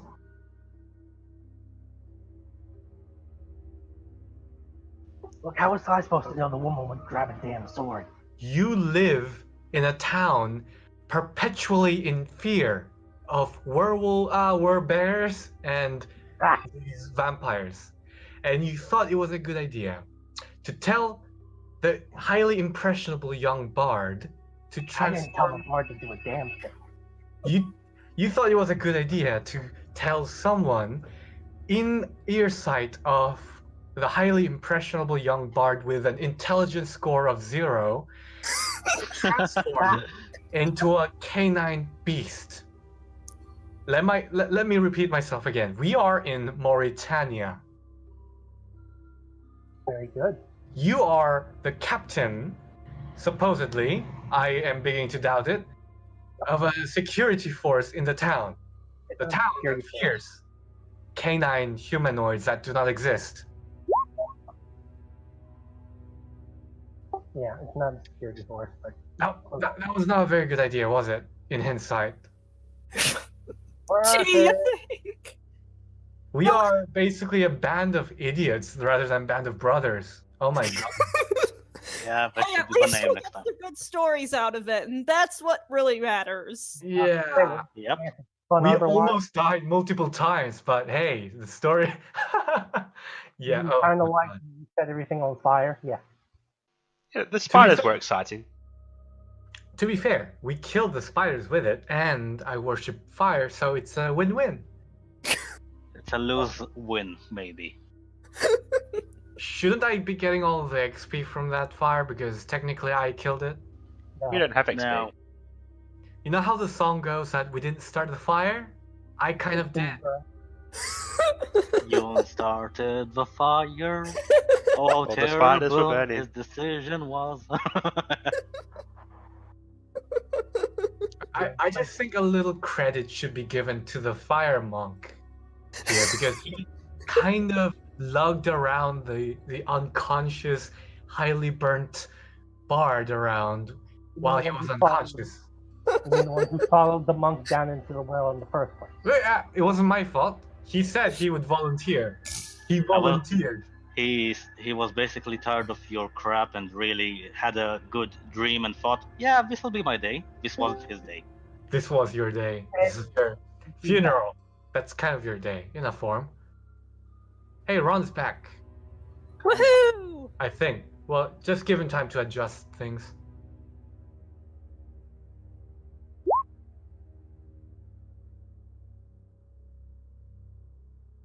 Hey, Logi, is your beard still braided the way I braided it? Probably. That's good. It's But good too. it was a bit singed after the fire from the fire. Wear the scar proudly, my son. The fire giveth, the fire taketh. I think fire taketh more than it giveth. It also gave us the death of the spiders, so it's not entirely bad.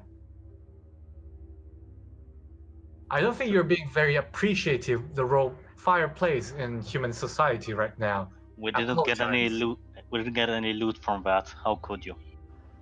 You wanted to gain loot from a bunch of spiders. What, they have pockets where they store coins or anything?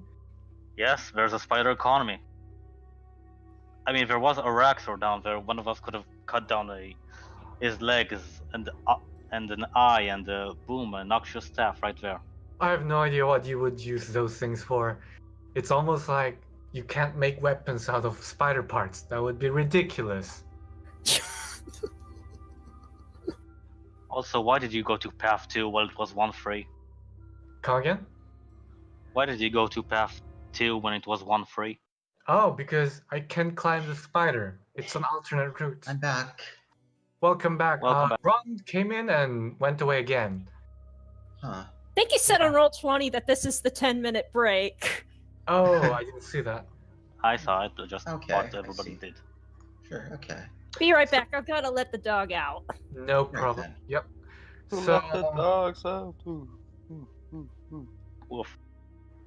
I'm glad we're back to actually, discussing stuff in character, to be honest. Like, we haven't talked much, actually, like, in the game because of the various interruptions, but it's a nice change of pace. Don't you agree? I do like Yeah. the in-between character talks a little more than the, here's a dungeon, here's a boss, go. Yeah. I agree. I mean, I'm not the best at just coming up with stuff to talk about right then and there. That's why I like pause a lot and repeat myself a lot. Yeah, Right. I have the same problem, but I mean, Yeah. yeah. usually you should probably write a thing or two, maybe, which you think you'll probably talk about. I do that when I'm a DM, but when I'm a PC, I just can't really expect what's going to happen. So Also, it's way more fun to come up with it on the fly. yeah, there's something to be said about the True. impromptu responses. Also, I suck at English, so Could have fooled me. no, I mean like I'm constantly slow my words because I'm trying to find the right pronunciations. Yeah, we really don't notice that. Okay, just telling you, if that's annoying, then I'll keep that in mind. No, you speak fine. Your pace and everything, your grammar is impeccable. I mean, Okay, that's good to hear. yeah. Unfortunate that Aesir, I mean Logi didn't get to talk much because we kind of dawdled a bit. Mm.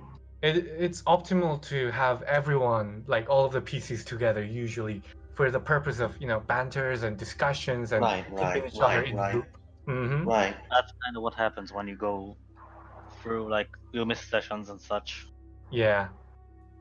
Well, I imagine that even when I'm not physically present, I'm still in your hearts.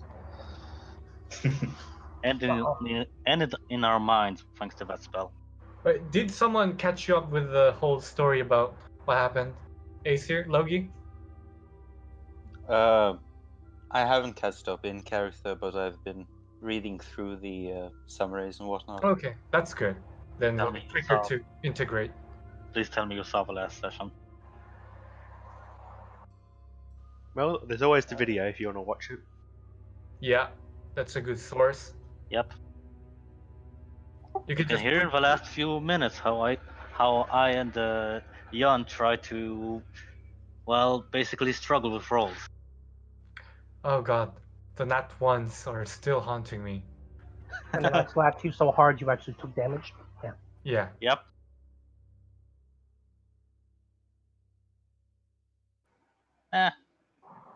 Worth it.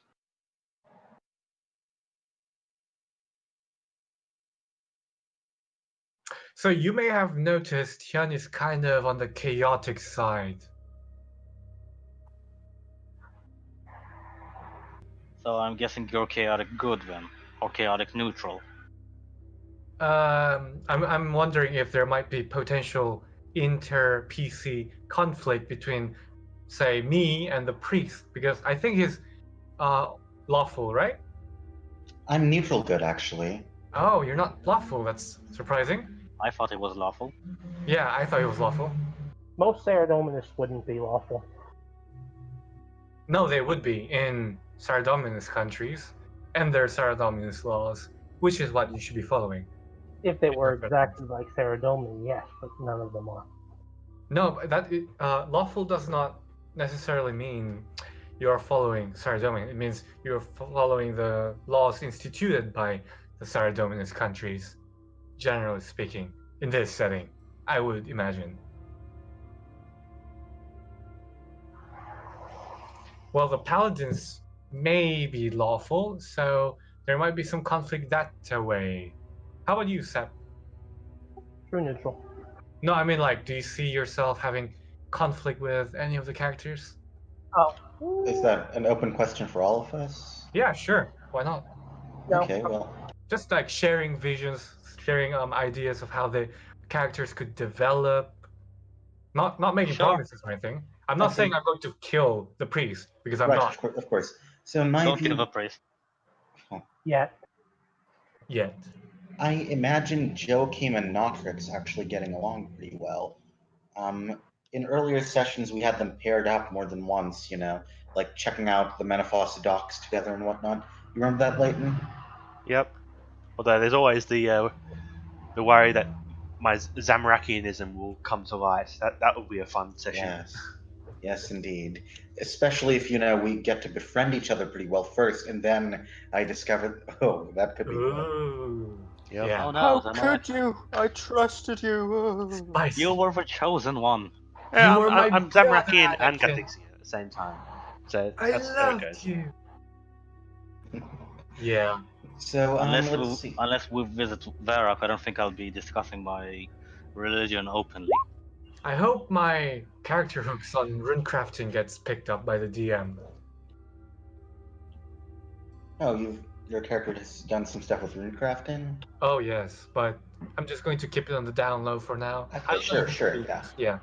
I don't know if it'll be used because, like, when you submit a character, you generally want to be writing down certain hooks for the DM to make use of if he wants to. You're never Right. certain 100% that he will make use of it, but he might be able to make use of it, and that is a point. For example, maybe you have a missing sister, or a father who went to buy a pack of cigarettes and never returned. You know, that kind of little things. Your father can go if he is ill. No, my character is an orphan, so My He went to character's buy a packet of Rana and never returned. no, I was gifted to the monastery, so I don't even know my parents. my character's parents are alive and well and living in East Ardoyne in their nice house. Goddamn bourgeois. I know, right? Oh. My character's parents are alive and well as well. They are fishermen in an Ashdale. Yay, Ashdale! Yay. Wait, I- That's a place. what kingdom does Ashdale belong to? It doesn't. I don't know. Does it belong to anyone? Kingdom of It's- the Sea. I think it was does it- moved to a different place in this setting. I think heard Ron mention that to me once. Oh, I didn't know that. Sorry, what? So basically, Rond moved the physical location of Ashdale, the island. Did he? Apparently. That's curious. That's probably a good idea, since I was always kind of iffy on it being right next to Felder Pills and whatnot. Gotta be honest, I have no idea where it is. It made more sense in its original location because it does look a bit eastern. It was originally south of Mauritania, wasn't it? Yeah, but what do you mean looks a bit eastern? Well, a lot of the ship designs at the dock look eastern to me. Oh, I don't know about. I don't know about that. They look pretty western to me. and the necromancer, Moriana, I think her name was. She had this. More one and the cruel. Yeah, she had this headdress that's vaguely Eastern, I think. Yeah, but it's odd, you know. People don't generally, go sailing around. Whereas basically the southern desert is kind of an unknown in canon. Plus, the eastern lands, people haven't been there in 20 years, and yet Ashdale was pretty close to there. I mean, in Mauritania as well. I don't need to mention that place is not exactly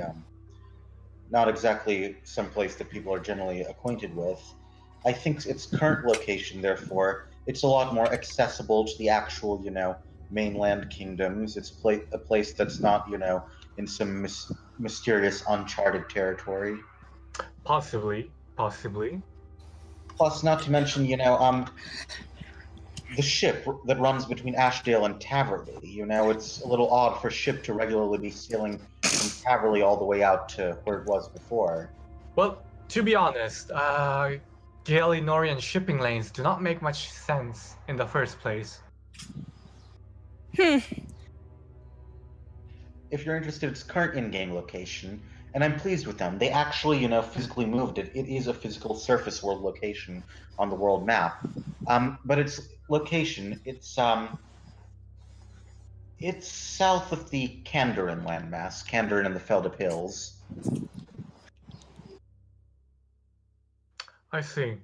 I think it's been. That is kind of a weird spot for it. It's a little southeasterly. Yes, kind of close to the Void Night Islands, actually. You know, it's a bit funny that it's almost just as far south as those islands, but it has a completely different climate. Yes. It has its own climate. It's where Australia Truly a should be. blessing from Saradomin. But I tell you, I love Ashdale. It's like favorite place in the game. I prefer that one island that got burned down during before Dragon Slayer. Trandor. Yes, Trandor. Trandor.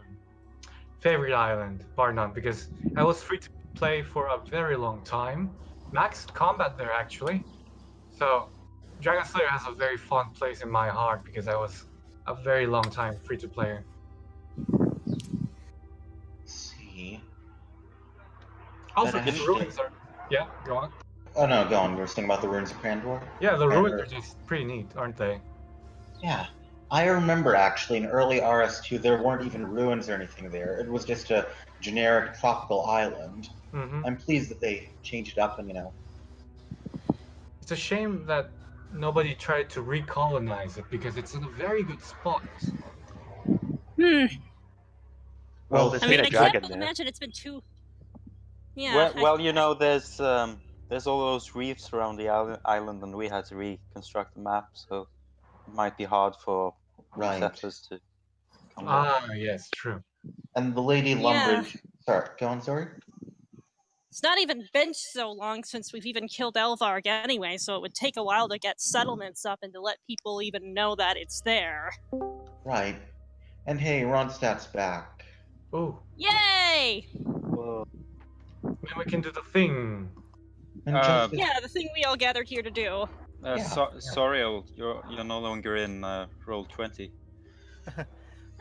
Yeah, really. Oh, what robots? just- Yeah, her net is going down again. Okay. Oh. just as Ronstadt Really gets sorry back, about it was that. all. But it's fine. I mean, it's not your fault. But Yeah, I'm in that same horrible sauna-like closet-size office that I was in last week. Next week, Nice. probably should be, back in my home Sure. setup. Yeah. Yeah. Much apologies about that. Phew. Man, half hour gone. How you doing? Is Zori with us? Yes, I am. I'm just. Unfortunately, Roll20 doesn't appear to work on mobile browsers. Oh, Really? That's weird. Did me. Okay. There should be a Roll20 app for that, but For not on iPad, phones. not iPhone. Okay. Well, if you need, if it does come up that you need to do any rolls, I can roll stuff for you. All right then. Thank you very much. Okay. So, where were we when we last left off? I think my issues might have started partway through your guys' introductory conversation. Yeah. So we didn't really do much since then. I thought we should probably wait for you in case you had something planned or wanted to, have the other crew members involved, the NPC ones. But so yeah, we introduced each other. I mean, we When introduced introducing ourselves. themselves, Yeah. which what happened? Yeah. Just introduced ourselves. yeah, discuss things. Okay, out of character. fantastic. So, as you begin to get to know the newest crew member, you see the two people who were to place you in your obligatory role.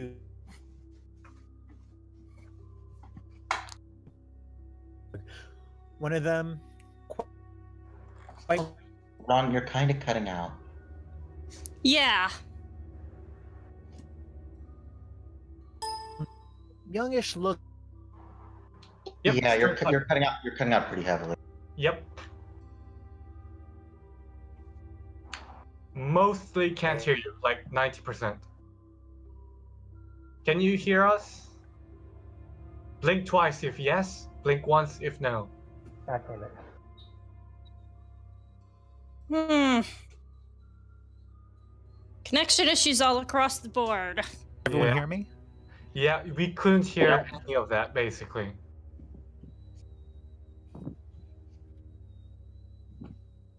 Okay, we cannot hear you if you're talking right now. I'm afraid. Yeah, nothing. Yeah, nothing. Not even Oh a no. whiff. Oh, we heard the oh no. Not even a Yeah, we heard the oh no and a bit after that, but that was it. Okay. Did you hear me introducing Paranel and Asper? Nope, No. Oh, nope. nothing. Okay. Very nice. So, I'm going to keep wallahing until I know that I am being heard and things Yes, are we stable. can hear you right now. Okay. Yep. All right. You can hear me right now. Yep. Okay. Fantastic. Lovely.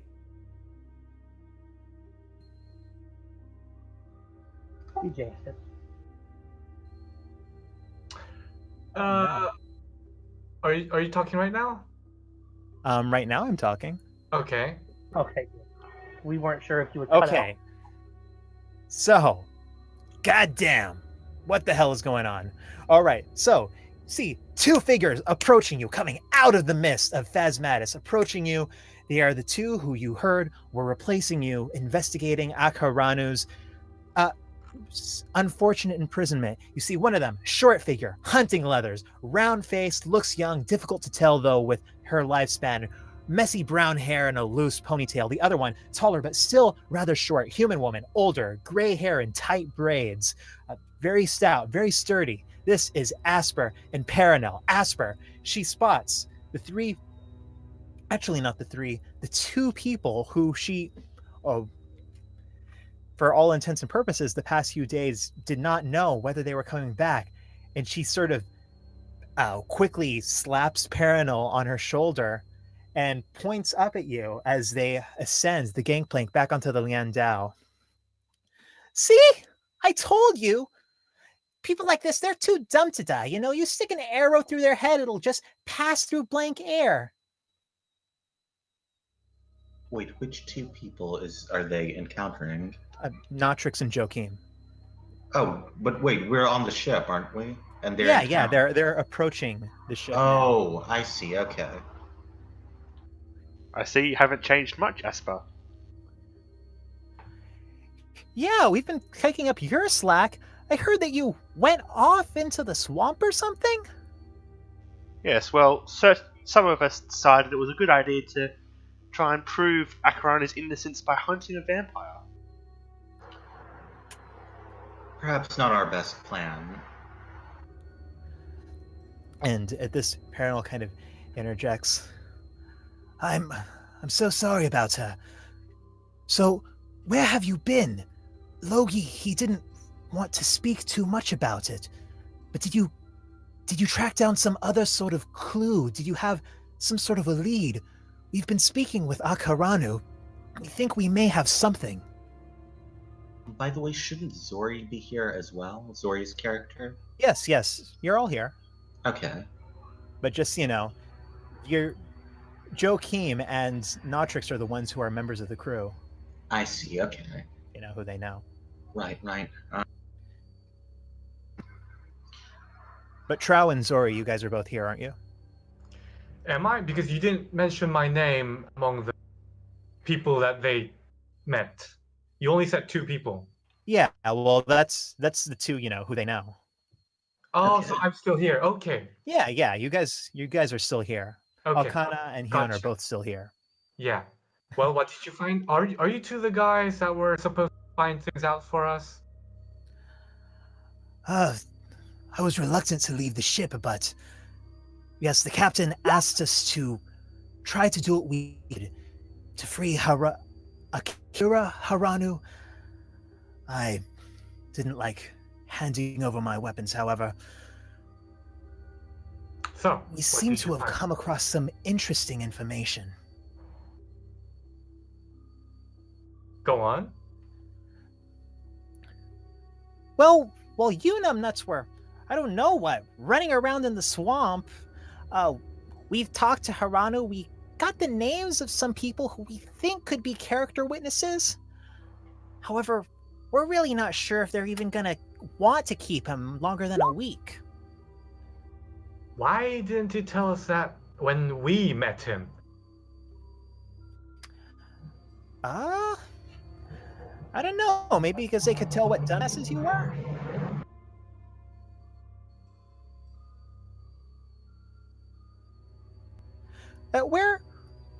where's Worsened? He was being a dumbass. So he got into the closet.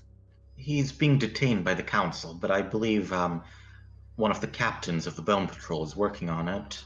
He thought it In would the be a good closet. idea to disguise himself as a werewolf in front of one of the council members. Into the closet. Yeah, that sounds like the kind of idea he'd have. Yep. Alcana looks mildly perturbed at hearing this. Oh, hey, New Blood, you're the one that's gonna work her way into the east, right? Yes, I seek a passage to the Isle of Juniper for my own reasons. Oh yeah. Well, good luck with that, sister. With that, she turns back towards Joachim and Natrix.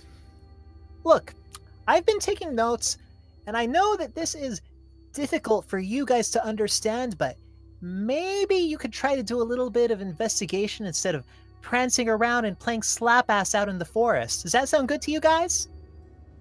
That sounds The great. swamp was I'd rather yes, stay but here. The swamp was the biggest lead we had. I mean, I didn't propose the swamp idea, but I just went along with it. Well, what did you think you'd find in the swamp? I didn't tell us anything about the swamp. Apparently, the business part in the swamp. Crow, you cut out for a second there. Can you hear me right now? Stable? Yeah, yeah. Okay, checking. Okay, thank you. So basically, my boss at Haranu told us that he met a business associate in the swamp near a certain cathedral which was marked as abandoned, but which we now know to be infested with every kind of life form swamp has imaginable. So we went Haranu there. told you this. Yes. When we met with him, he told us that he'd met someone out by the farm. By the farm. Oh god, wait, out of character for a second. Didn't he also tell us he met someone out by the farm? Yeah, he never mentioned anything about the cathedral. Oh gosh, memory fart there.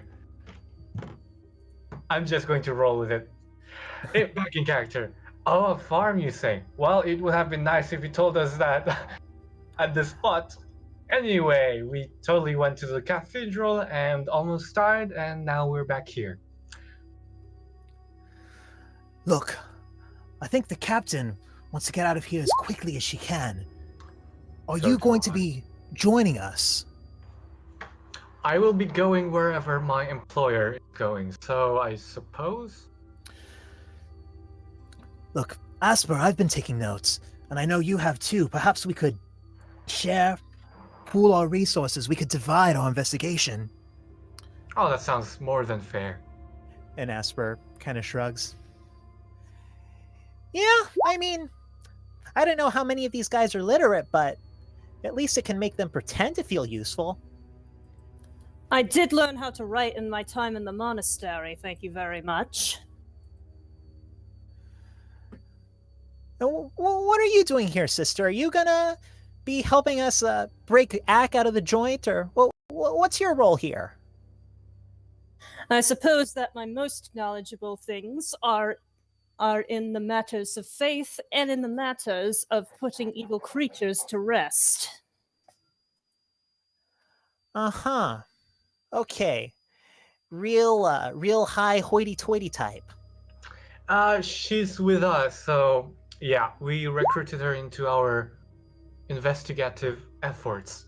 No need to worry about what she's doing. She's, following the orders of your captain. Uh-huh. Yeah, well, you just keep it cool, all right? And with that, she takes out a small notebook from her pocket and she hands it over to Joachim. So I assume they've boarded the ship. They're not just talking to us from the dock then. Okay. Oh yeah, they're on the ship now. Okay, so Joachim takes the notebook and, flips it open and looks over or rather skims over a page or two, sees what it's all about. Yeah, and you guys can all see the notebook, and if you go to your handouts over there in your collection tab, you should be able to see it. Asper's investigation notebook. It's just some notes I took. We talked to Haranu. We talked to the council. Paranol interrupts. Perhaps we could divide which leads we chase down. Not until morning. It's late enough as it is.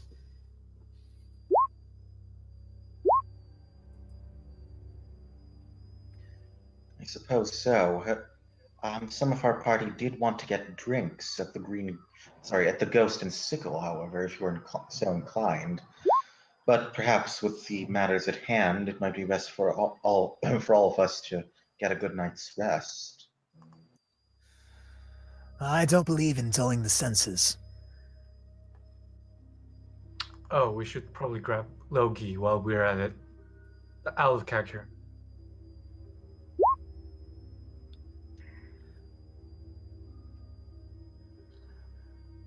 Yes, I think I'll be turning in for the night. I'm not sure if Asper will want to join you if you're going out carousing tonight. DM, what time is it in game right now? I don't think I It's asked. probably about 11 p.m. Oh gosh, it's very late. Okay. Yeah, I think we should tuck in for the night then. Wait, shouldn't one of us go fetch Oliver? I think he's got his own ideas about what he'd be doing tonight. Yeah, you're probably right. Alright, I'll just hop into the ship and also go to sleep. So you all head to the lower deck, decide to make what space you can with these strung up hammocks. You see a lot of the rest of the crew is already in here. Aelith, Sakane. Alkana, there's not really a hammock set up for you. However, there's a large pile in the corner. You sort of set up your own little space in the hold of this ship. Now let's go over to Oliver. Now it's late night. You are on the streets of Phasmatis. What are you doing? Honestly, I think if Oliver had to choose what he would be doing next, he'd probably be going to see somebody who can actually do something about getting a person out of jail. That would probably be the I can't remember her name. The council member? Yeah, the one who does all the magic stuff. Okay. Sure. So you head towards the center of town, towards where it is a bit more built up, and you see, while most of the lights have been shut off, here it is a little bit more illuminated, even late as it is. And you see a couple of people still making their way around. If there is anything like a downtown, and there's barely anything like a downtown, but if there is anything like a downtown, this is it in Phasmatis. Head towards one of the more thoroughly restored buildings that you know is the home of Sani Palu. Oliver walks up to the door and knocks on it a few times, hoping to get an answer out of him. So you wait 1 minute, 2 minutes, 5 minutes, no response. Well, that didn't help me any. Maybe if I tried knocking louder. So he tries knocking louder. Just for fun, let's see you roll a strength check. This can only end badly. Oh, yeah, pretty decent. So you sort of rear back your fist and bam, bam, bam, right on the door. And after about a minute, you hear a drowsy female voice. Hold on, hold on. And after another couple minutes, the door opens just a crack. And you see the face of Sunny, her hair kind of up in some sort of a cap, looking very bleary-eyed. What is it? Sonny, I think there may be a little bit of an issue down by where the council is. Apparently somebody came into the town. They think he might be a werewolf. What? There are werewolves in the town. Well, there might be. See, the thing is they were going to wait till morning to have you confirmed, but I'm not so sure we should wait that long if they are. You saw werewolves. Supposedly. And does anyone else know about this? Yes. A few members of the council were there when the transformation happened. Though I'm not entirely convinced that it was actually a transformation so much as an illusion, but they seem to have gotten the idea of a werewolf, so... Well, what did they do? Did the werewolf escape? No, they took him in human form and locked him up. Oh, good, thank God. But here's the thing. If it's not a werewolf, we're keeping an innocent man in prison for no reason. And if it is, we're letting it sit in an unarmed jail cell, not very good at holding anybody. What? They don't have guards there. What happened to the guards? Did the werewolf attack them? Not that I know of, but I didn't see any guards when I went there. Roll a deception check.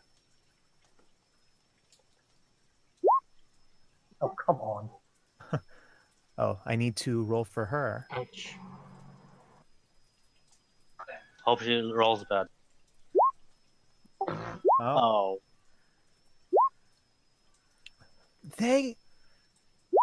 They wouldn't leave the council chamber without any guards. What is it you really want, Oliver? You always see right through me, Sammy. Listen. It's what I do. One of our group members got himself into trouble.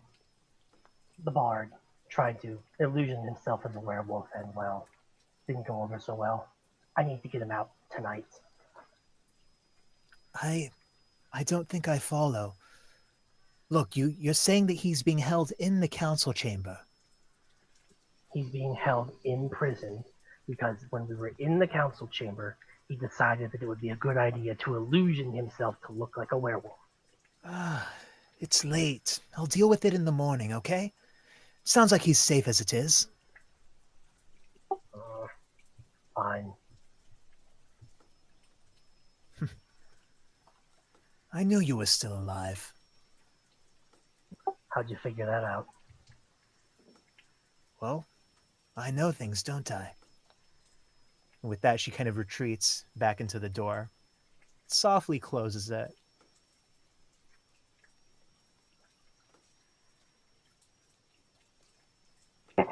Well, that didn't help me much of any.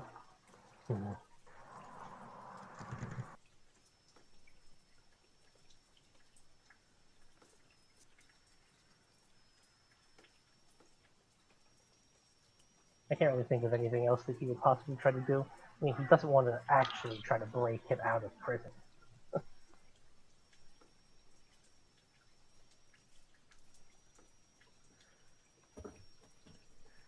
So are you just going to wander around the town, see if any insight hits you? Probably just going to head back to what I call home in this town. All right. Head back to your own apartment that's not actually too far from here. As a captain in the Bone Patrol, you do have nicer quarters than the typical citizen of Phasmatis. And go to sleep, waiting for what the morning will bring. The rest of you, you awake the next morning feeling relieved after your days out in the wilderness, sleeping in the brush, at one point sleeping even underground. However, one of you does not feel quite the same sense of relief as the others. Nautrix, you awake, your body full of aches and pains, groggy. Your throat feels like it's coated with phlegm. You sit up from your cot. You nearly tumble off. You feel thoroughly exhausted.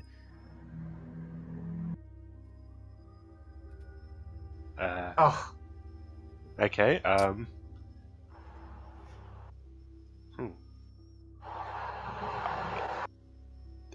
I check myself over? Like, check if there's any anything obviously... Well, can I determine what's wrong with me, basically? Roll a medicine check.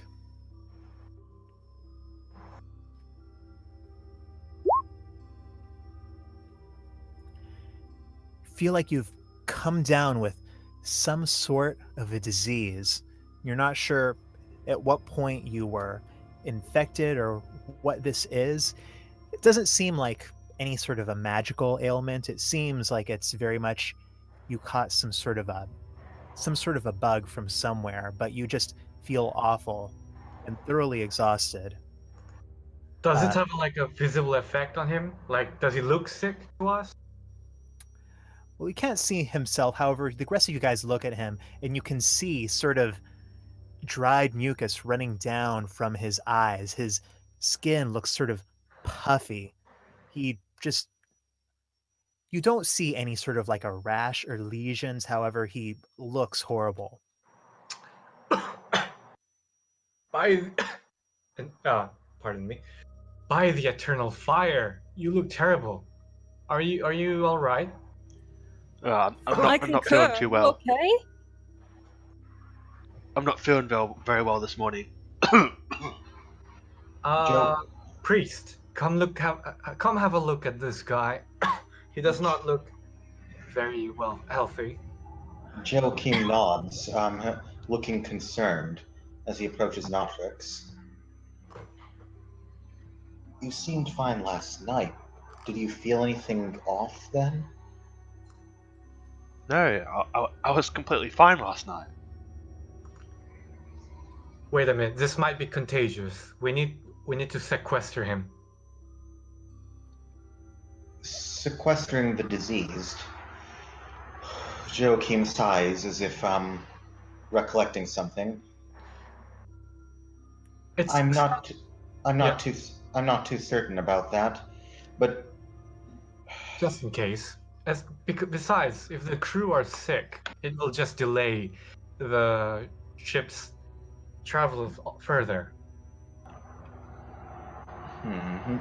Things go around very quickly on a ship. You don't want it to spread to the rest. Joachim, yes. Joachim sighs and nods his head. Perhaps there's some other way, though. Do we have any, I don't suppose we have any pleasant scents aboard? No, I don't keep them around me. I pretty much used up all my incense way long time ago. I had some incense, but it was stolen from me, like everything else. Oh, that's unfortunate. Where was it stolen? Because if it's here, we might be able to look for it. Oh no, I lost it back in Port Saru. Oh, that's unfortunate. Yes, as we all know, disease is caused by bad smells. Joachim looks thoughtful for a moment. But considering where we've just come from, Notrix, were you bitten by any chance when we were down those caves? Hyun runs to the other end of the room. No, I don't think I was bitten by anything. Hyun comes back. And with all the rot and decay in that swamp, we know there were bad smells aplenty.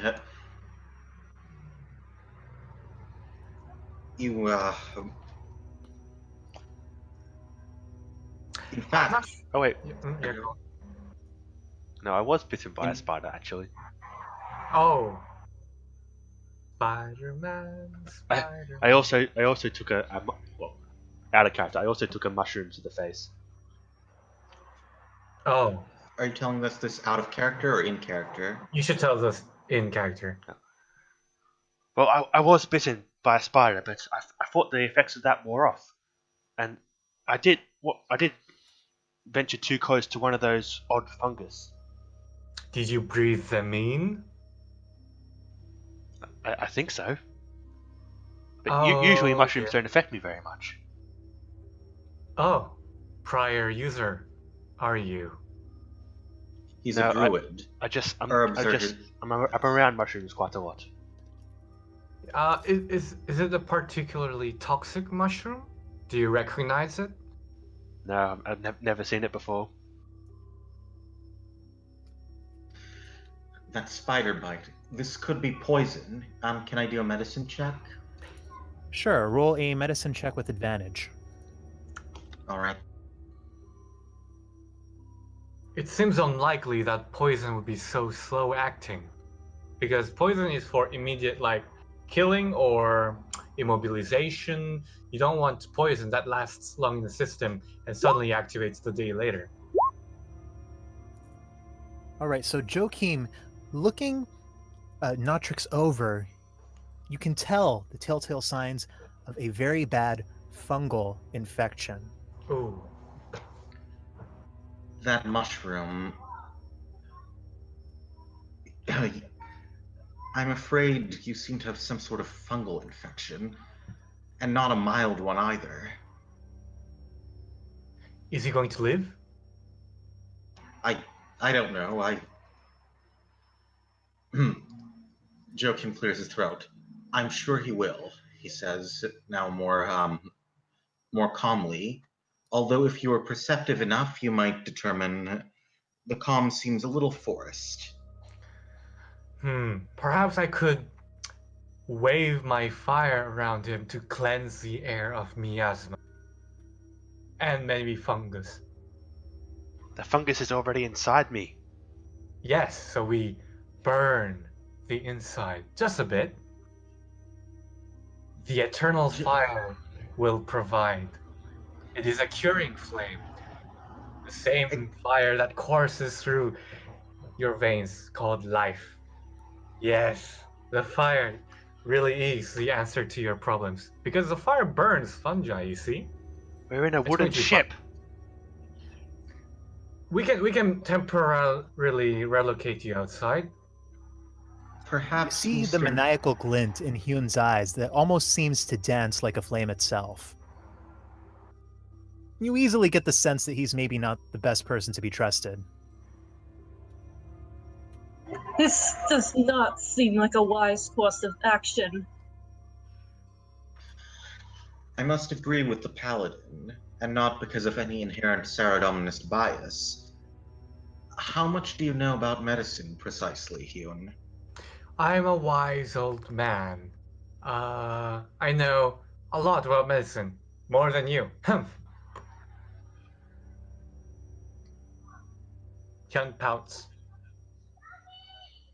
Joachim looks skeptical but says nothing. He then turns back to Notrix. Well, I'm not certain it would be contagious, but we must see about treating you at once. Well, I know a bit about fungus. I'm sure I can think of something. Actually, I have some kind of cure poison thing, don't I? Would that actually work? Sorry, asking out of character now. Would my cure poison work against fungus? It's not poison, it's disease, I think. It would. Oh, right. Yeah. It's not even disease, it's more like an infection of sorts. It's not like bacteria, it's more like the fungi. So you'll have to remove the fungi or make him vomit it out somehow. Okay, I would like to try a medicine check to determine if the course of fungal infection is mostly in the gastrointestinal tract or the nasal passage, i.e., into the lungs. Is it respiratory or gastrointestinal? Okay, roll a medicine check. All right, and I will prove to you that I can do medicine good. Yes, I can do medicine good. All right, you kind of hear the shallow breaths, and while you're not really a medicine man, going from the information that Joachim has already imparted, you're able to get a sense that this is probably an infection that is based somewhere in the lungs. It is a respiratory illness. we cannot burn this one unless he wants to breathe fire. Although, and then Hyun actually considers the idea. Please don't burn me to death. Do you feel like breathing fire, my little one? I'm not certain. No, they got a stall. Come I'm again? not.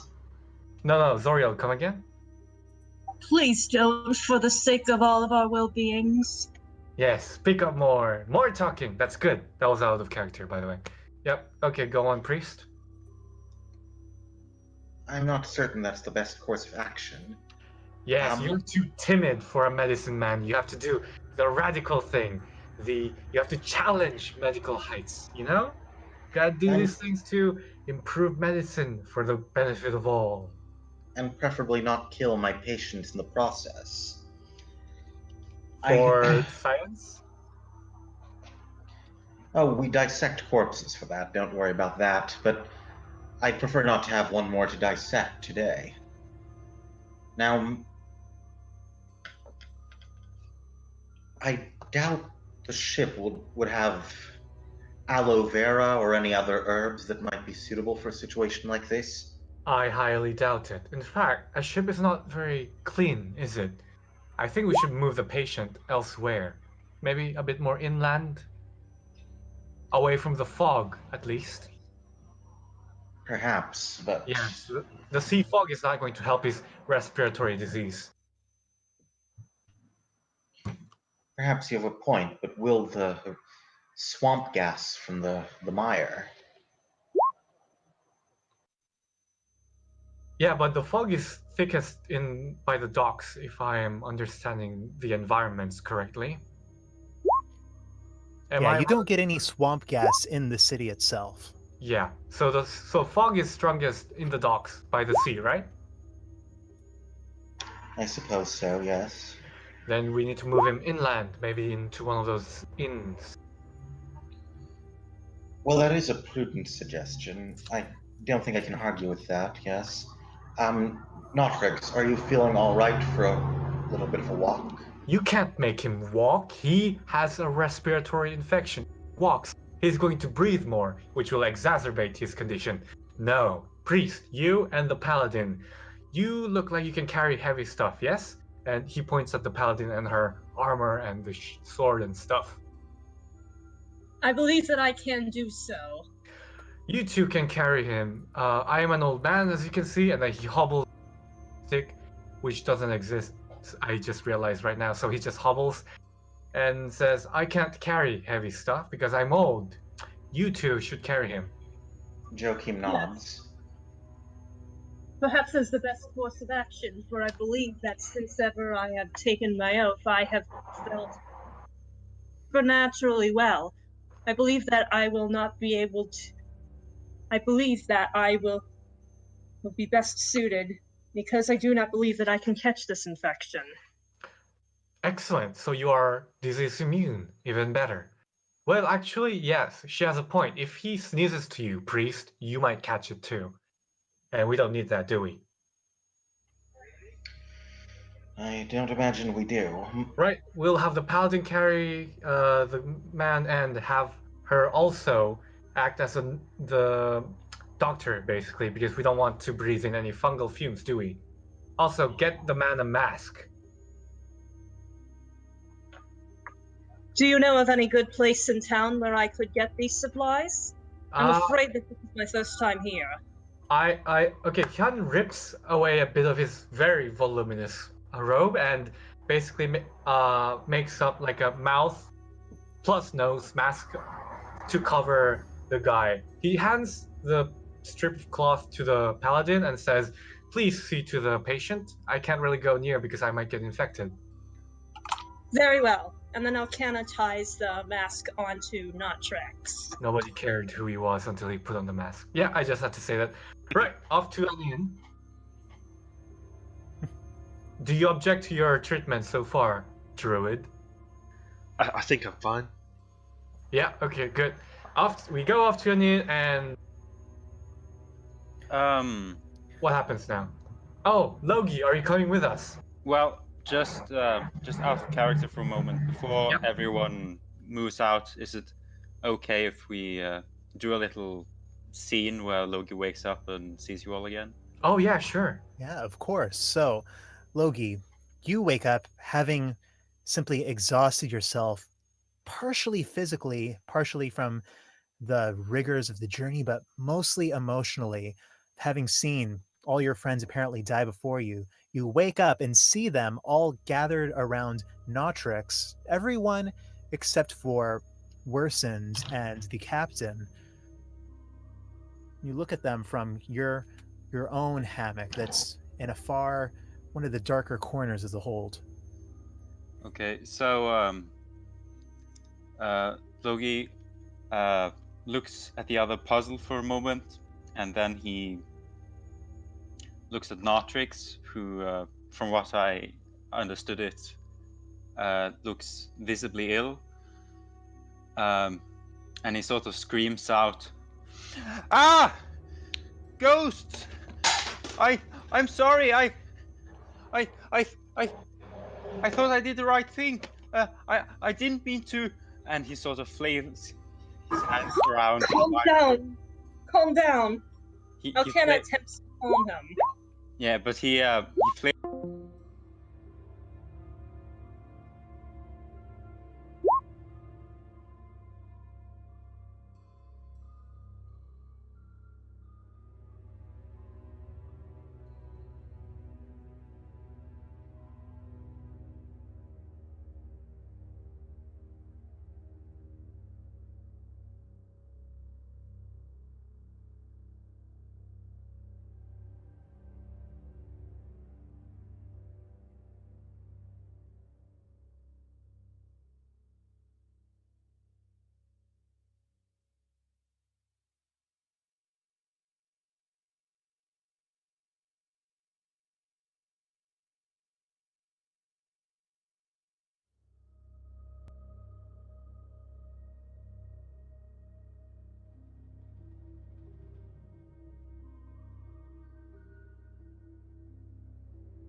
infection problem and tell him not to go near patient 0.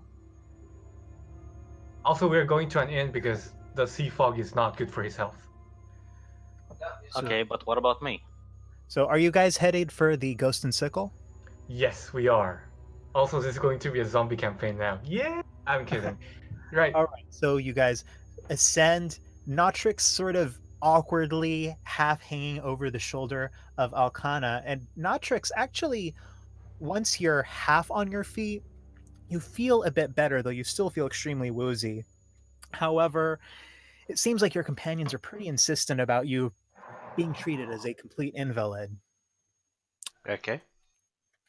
So you leave the ship and start in towards the town. Meanwhile, Oliver, what have you done after waking and going through your morning routine? I would imagine Oliver's probably just gone straight up to the jail to see if Worson's been let out yet. Or the council chamber? That too. Yeah, because the jail is in the opposite side of town. Okay, yeah. Yeah. We'll go So you head back to the council chamber, and as you arrive, you see that Sani is actually arriving right about the same time. Oh, well, funny running into you here. Yeah, I suppose we both know why the other's here. I mean, I work here. You know what I meant. Well, shall we go upstairs? We'll see about your werewolf friend. God, I hope this is over with quickly. So you ascend to the council chambers. And yeah, for the sake of brevity, I'll say that after a while of wheedling them down, and you see Guard Gavin, you're sort of champion among the guards in the town, very sleepily leaning half asleep against the door where Worsend was imprisoned for the night. Sani goes over and reads his aura and says, "No, it's not a werewolf. Just kind of stupid." Hey, that's only half true. Well, Oliver, I suggest you collect your friends, and seems that Elizabetha is quite cross with you. I recommend you perhaps don't spend quite so much time around the council chamber over the next couple of days. Oh, don't worry. I don't plan on spending much time here anymore. With that, the two of you head off. Now, where are you guys headed, Oliver and Worsend? Okay, I'll ask Oliver. So, what about the others? Where'd they go? They went back to your ship. So I'm assuming by now they probably would have come out looking for us. Or at least you. Well, they probably don't need us weighing them down. So... Want to go for a drink? I need one after the past couple of days. Me too. Come on. Let's go let's go get drunk. Amen. So, like any young gentleman making fantastic life choices, you decide to begin your day with some drinking. Yep. Now, as you enter the Ghost and Sickle Tavern, you notice two figures who already appear to be there, picking over one of the somewhat repulsive meals that they serve here. It is Perenelle and Asper. You start to approach their table just as the rest of your party happens to come in, only a couple of minutes behind you. Eh? Oh, joy. The rest of you are all here already. That saves me a lot of trouble. Stand aside, everyone. We have a patient suffering from a possibly contagious fungal infection. Huh? Patient? Who? No, you can't say that because they might kick us out from the inn. You fool of a priest! I'm feeling a little bit better. Well, we can't well endanger them, Joachim argues. What they don't know won't hurt them. Okay, can I like close the mouth of the priest? Please. Sure. He is endangering this operation. At this, luckily, the proprietress does not seem to be around at this moment, but Asper, kind of hearing all this, what the hell are you dumbasses going on about? Nothing. What, you're bringing some kind of a sickness in here? Nope. Just an open wound. Yep, that's it.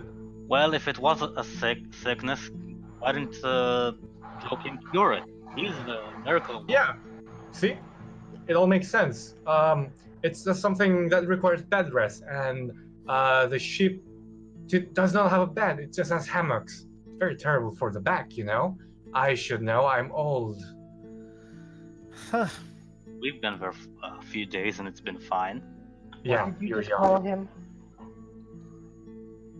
Come again? What did you just call him? Call who? He looks towards worse in action. What did you just call the priest? I called him by his name, Joking. Why? Hyun, close the door behind you. Lock it. I close the door, and do I find a lock, DM? Is there a lock? No, there's no lock in this door. Okay, I just close the door, and I stand basically in front of it, like, you know, just in front of it. And as you do, the proprietor of the Ghost and Sickle, Velia, her sort of corkscrew messy hair around her wan face, sort of pushes her way out of the back room. Oh, it's all of you again. Well, I suppose you'll be wanting some breakfast then. Breakfast sounds wonderful, Joachim says, smiling at the woman. Yeah, something warm for our friend here. Also, All right, our well, we've got fish skin, and we've got some hard toast. I defer to your judgment, dear lady, but please make sure to prepare plenty for everyone. Although I fear it will take quite a lot of your time. And Right, soup, right, please. the fish skin then. And she sort of notices Nautrix half draped over Alcana. What's wrong with that one? Oh, he's just trying to sleep off a night of drinking. You know how young ones are. And he needs quite a bit of space for it, I'm afraid. Yes, do you have a room here somewhere? We've got a couple of rooms upstairs. Lovely. We'll pay from his pocket.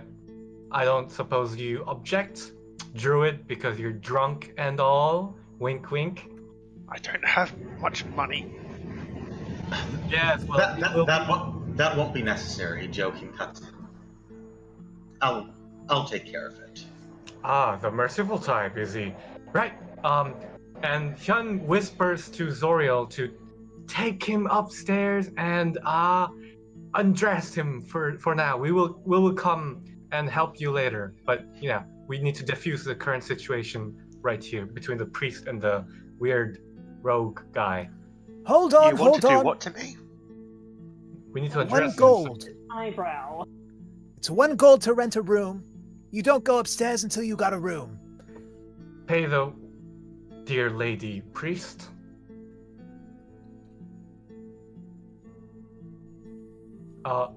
Priest?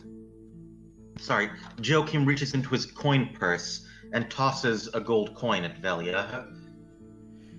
She kind of catches it, puts it between her teeth, which are quite yellow, and you notice a few of them are missing. That'll do. Hold on, your fish will be up soon. Make it a soup, please, for the drunk guy here. I If can you give can. you a bowl of hot water. Oh yeah, that's pretty good too. We'll need it to wipe him. Help him with the, getting off the drunk thing. Yeah. All right. I can take him to his room. Oh, Yes, do you please. need to get some fish skins for me when I have a moment? Of course. And she sort of reaches over to a row of pegs next to the door to the back room, picks off a key, and sort of tosses it at you guys. So, who's that paladin-looking woman over there? A new hire, one of your captain's indentured servants. And Shun kind of smirks at that to himself. Arcana goes to take him up to his room now. Yes, please. He needs the rest. I will be up there in a very quick moment. I just need to see what the tension between the rogue and the priest is up to. So yeah.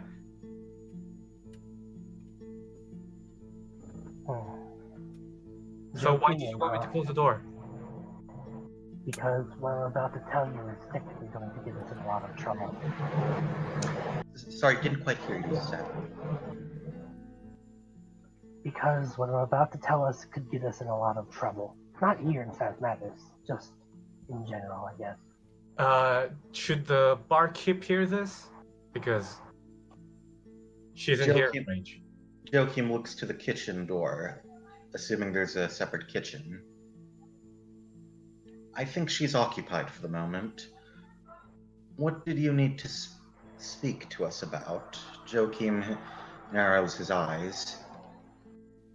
Oliver walks over to the nearest seat and sits down, reaches into his bag and pulls out a metal, well, I guess, iron seal and puts it down on the table. I assume Joachim would probably be the only one to recognize it as the symbol of King Lapis. Oh, nice. Joachim looks at the seal with surprise. Well, it's been a few years since I've seen that symbol. Yeah, it's been a while. It's been a few years since I've seen you too, Joachim. Joachim frowns and looks at the captain. Though it's difficult to read the captain, as it always is, because he has his ever-present black hood on. Yeah. I'm sorry? I have my hood on, but that's okay because I'm about to take it off. So No, I said I'm sorry in character. I heard Ronstadt. I was just Joachim was well, see, the truth is, Oliver King is my name. It's not my real name. It's only been my name for a few months. The truth is, my real name is Alistair. Alistair. Aha, I knew it. Doesn't ring a bell. Alistair. Excuse me, could you please not interrupt, you two? Okay. Unless, yes.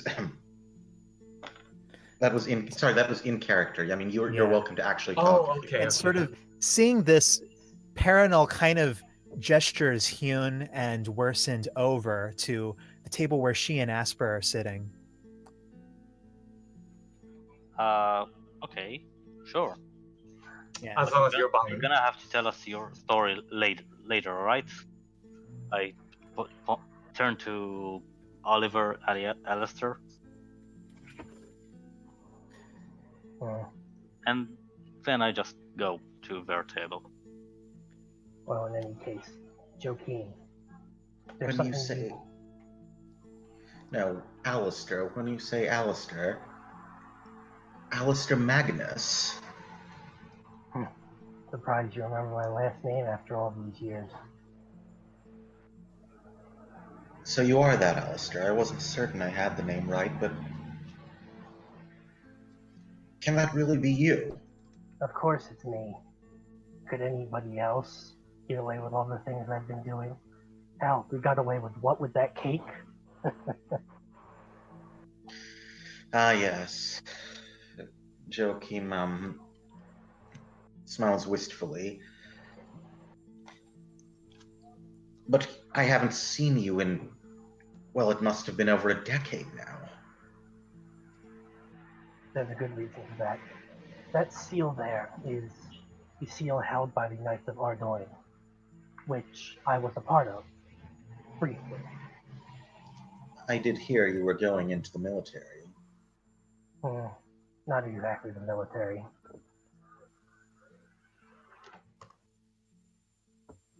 See, ever since the last time we saw each other, I was employed by King Lapis into basically my own little club, really, as a spy and diplomat and sometimes an assassin.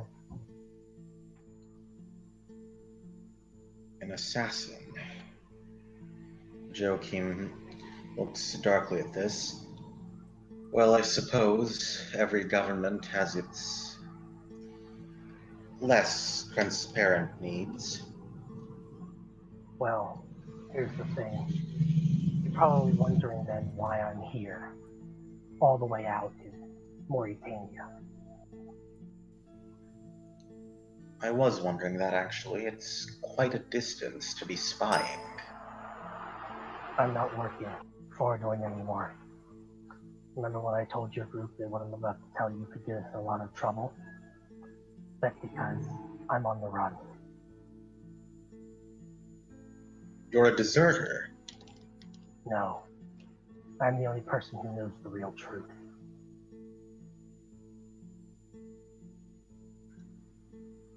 And what truth is that? Have you heard anything from Ardoin lately? Do you know about the plague infesting the western side? Well, that broke out before I left. Oh, I hadn't been sure. Well, I believe I ran into a mutual friend of ours not too long ago. You might remember her pretty well, actually.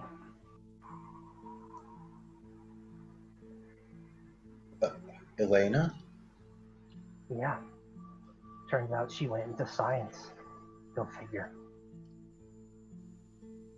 I think, you haven't been quite brought up to speed yourself.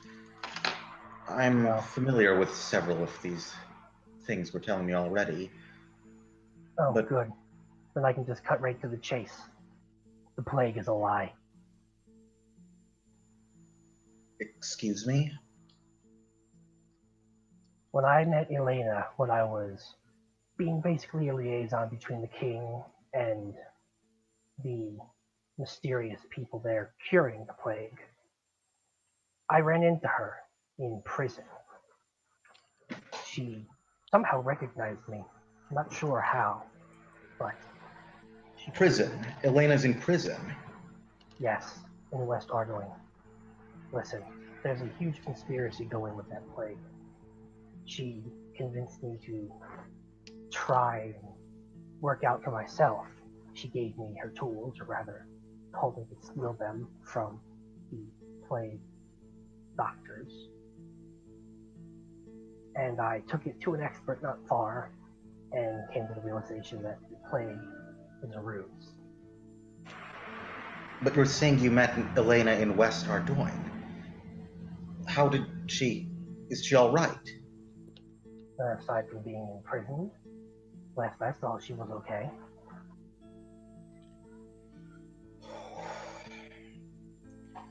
I told her she shouldn't have gotten involved. But it's worse than that. See, when I found out that the plague was a lie, I went and started spying on Lapis myself. I don't think May I stop you just right there, though? You're saying the plague's a lie. That's not possible. Are you sure? My father conducts annual mercy missions into the west side of the city. He's one of the only people they allow through. Well, are you sure they're not paying him off too?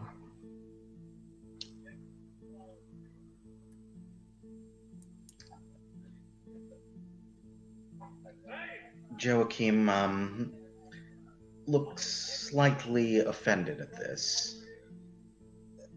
That's quite a suggestion from someone I haven't seen in over a decade. Look, I've been going around through Ardoin and I've seen all the corners of it, even the darkest one. And there's more to it. The plague is a cover-up for something.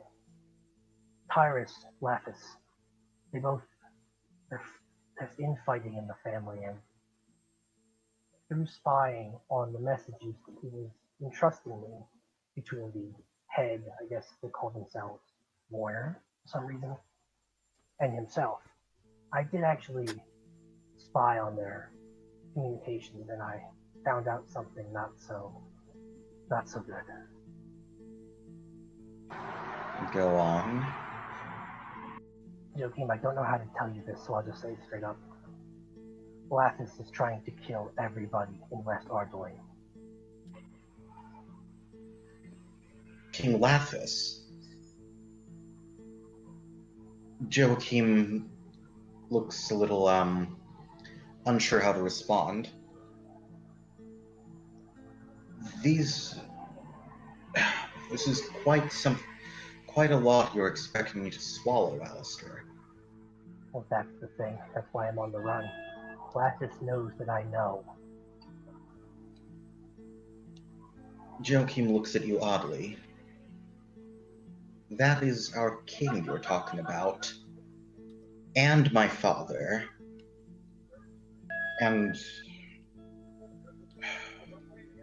you say you spoke to Elena. Yeah.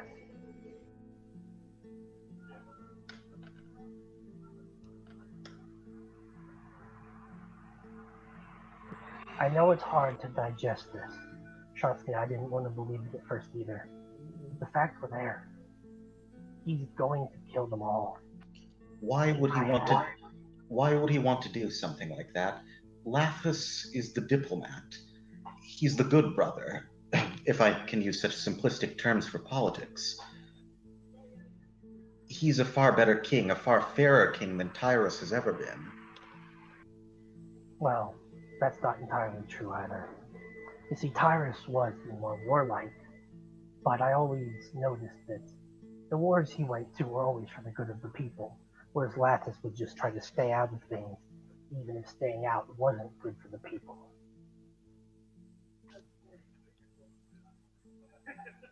You can't blame a man for pacifism. That is the way of Saradomin.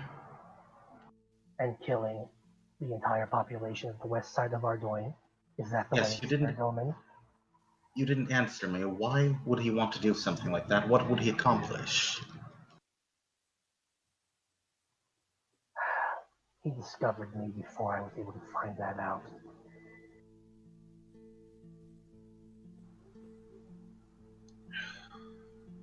Joachim looks unsure. Trust me, if it wasn't you, I wouldn't be telling you this.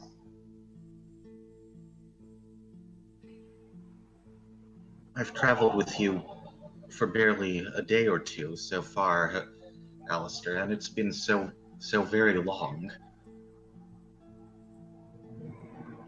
Yes, if you really think that out here of all places, the two of us would run into each other if Sarah Dolman wasn't bringing us back for a reason. Perhaps. But I tell you, my father has been there. He's treated the victims of the plague. His descriptions, there is a disease, whether... Well, this all sounds rather a lot like a conspiracy theory, and not the good kind. I know, but I have the evidence, or I did. I left it back in Ardoin. When I ran, I took what I could and just left. Do you have any evidence to show me now? No. Everything that was any use to me of that was left behind.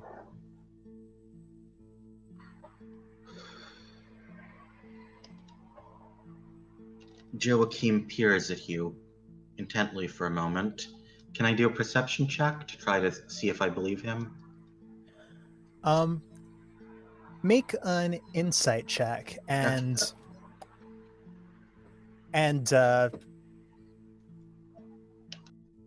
Okay. And then Oliver/Alistair, roll a persuasion check.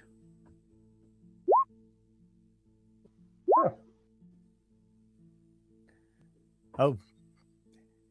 Yeah, though it's difficult to stomach, You do sense truth in his words. If nothing else, this is certainly something that he believes.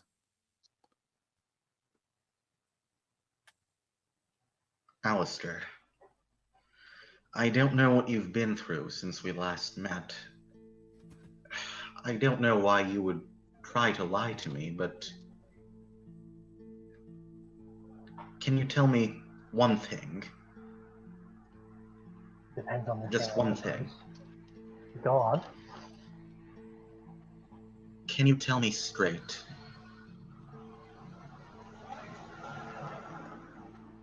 And if there's one thing I ever ask of you, I want to know that you're telling me the truth on this one particular thing. Do you understand? It's all true, Joaquin. No, there's one specific matter that I need to settle for myself. Joachim looks very intently at you.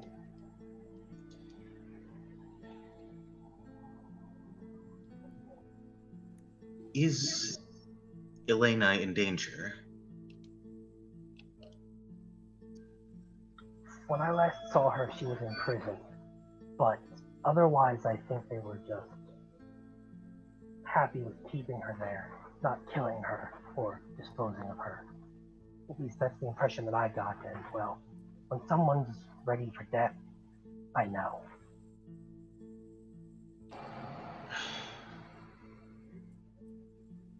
Imprisoned in West Ardoyne. Could of course just be the quarantine. I told her she shouldn't have gone in there. Scientific evidence proves that whatever plague you think there is, it's just some minor sickness that they brought in to make it seem as though there was a plague.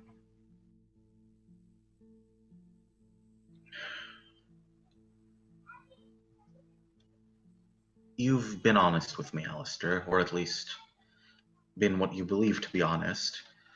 So I must be straight with you and tell you I don't know that I believe you. But if there is something going on in Ardoyne, something that concerns you so deeply,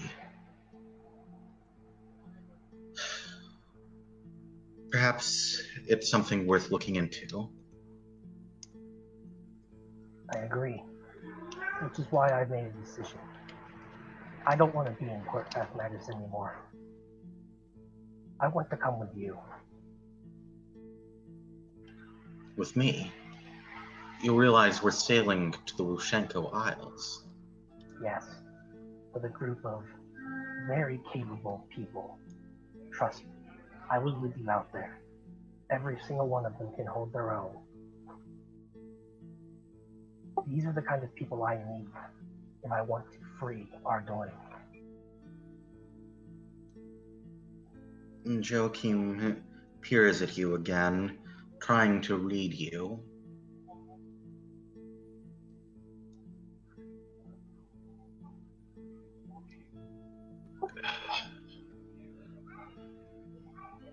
I will have to see what the captain says.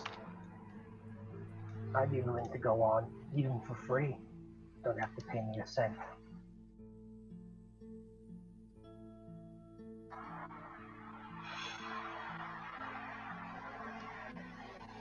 We were never the closest friends, you and I, Alistair. And you know, there were quite a few people who used to say you were a troublemaker. Troublemaker, yes. Conspiracy theorist, maybe. But chaotic like this, do you have any idea what this would cause if it came out and they realized I was lying?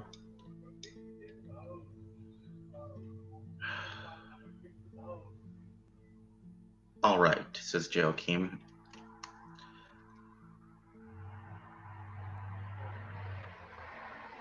Even back then,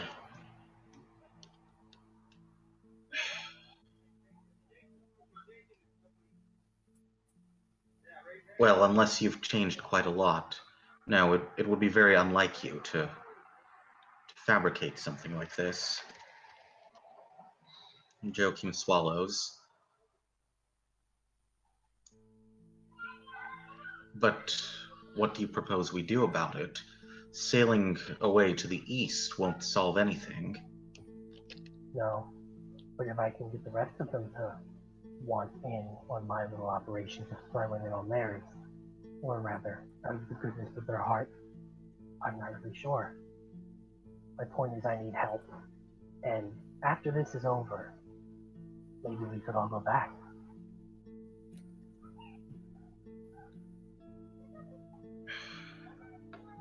Perhaps it has been too long since I've been home. And if Elena is in prison, or perhaps under quarantine, well, I should do something. I owe her that much. And I hope beyond all hopes, that you aren't lying to me about that.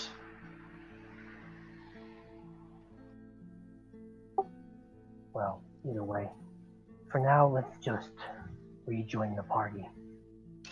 Joachim nods. With this, you hear Asper call out to you. You two lovebirds just gonna make googly eyes at each other all morning, or are you gonna come over here and help us come up with a plan? Yes, the spell is broken as Joachim, turns to face Asper. Blast, I nearly forgot about Notrix. Yeah, speaking about forgetting, I'm just going to go upstairs with the hot water and the fish skin and help the paladin with the patient. Are you coming, priest, or are you going to stay here longer? No, I'd best tend to him. Yes, Though- let's go up. The rest of you can do the planning and whatever. We have a drunk man to see to.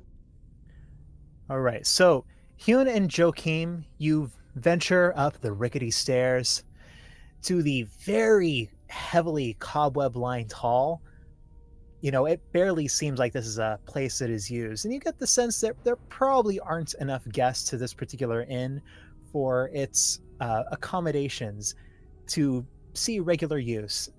You quickly find the door that's still ajar where Alcana and Notrix entered, and you find Alcana having just sort of tucked Notrix in. Wait, so is he under a blanket? Yes. Right, I'm going to strip him, not completely, just like to let the sweat out. And then I want to wipe his body with a towel and the hot water. All right, you do that. Does it seem to alleviate some of his issues?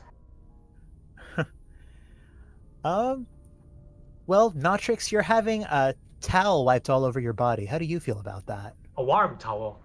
It's not too happy about it. You said I was already feeling a bit better, right? Oh, you are? Yeah, you didn't feel like a complete invalid. Yeah, so Well, I'm a bit annoyed, but at it, but it's not I don't know. I'm just letting it happen, I guess. so I call the meeting of the two wise men and one wise woman into order. Bang, bang, bang. We need to deal with this infected. How do we do this? Suggestions are welcome. It would be simplest just to kill the spores. Can we all do a medicine check to think of, or do we? Well, no, we should probably think of stuff on our own, shouldn't we? Yeah. Yeah. You don't want to rely too much on checks because unless you can Right. justify it with in-game. Right. Yeah, don't spam things. Right. Sorry. So Ideas first, right now. Just brainstorming. Any ideas? Yeah, and also Joachim and Hyun both already kind of examined him. Though if Yep. Alcana wants to do that, she can do so.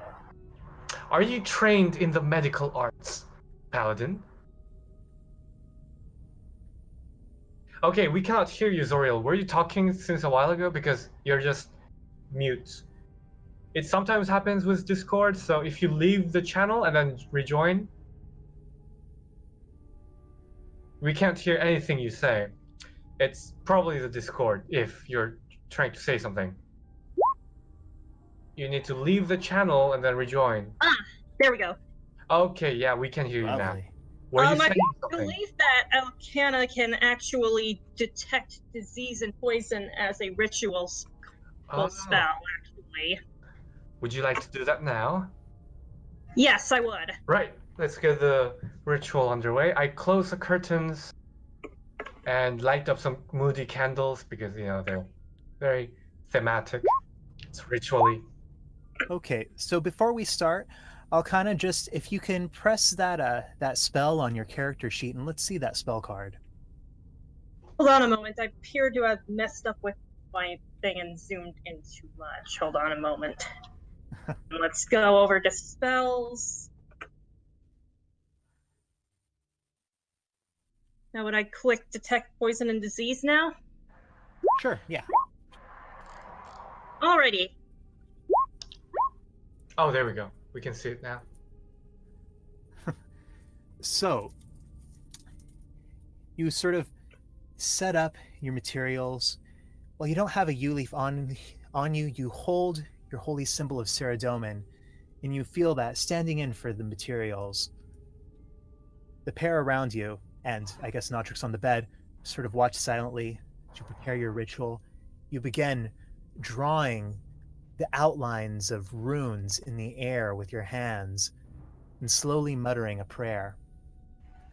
Finally, after 10 minutes, you feel the inside of Saradomin come down on you. Place your hand on Notrix. You feel that the disease he has, it's not something contagious. It feels like it's within, something just within his lungs. Well, you can't tell exactly what it is. You do get the sense that it shouldn't be too difficult to heal. However, it might leave lasting effects. Well, we don't have to worry about him infecting us. It looks like that this affliction can't do that. And I don't think it should be too hard for us to cure, but we don't do so, it may have some lasting consequences. Did your Not entirely divination? sure what. Joachim nods grimly. Saradomin favors you with wisdom, I see.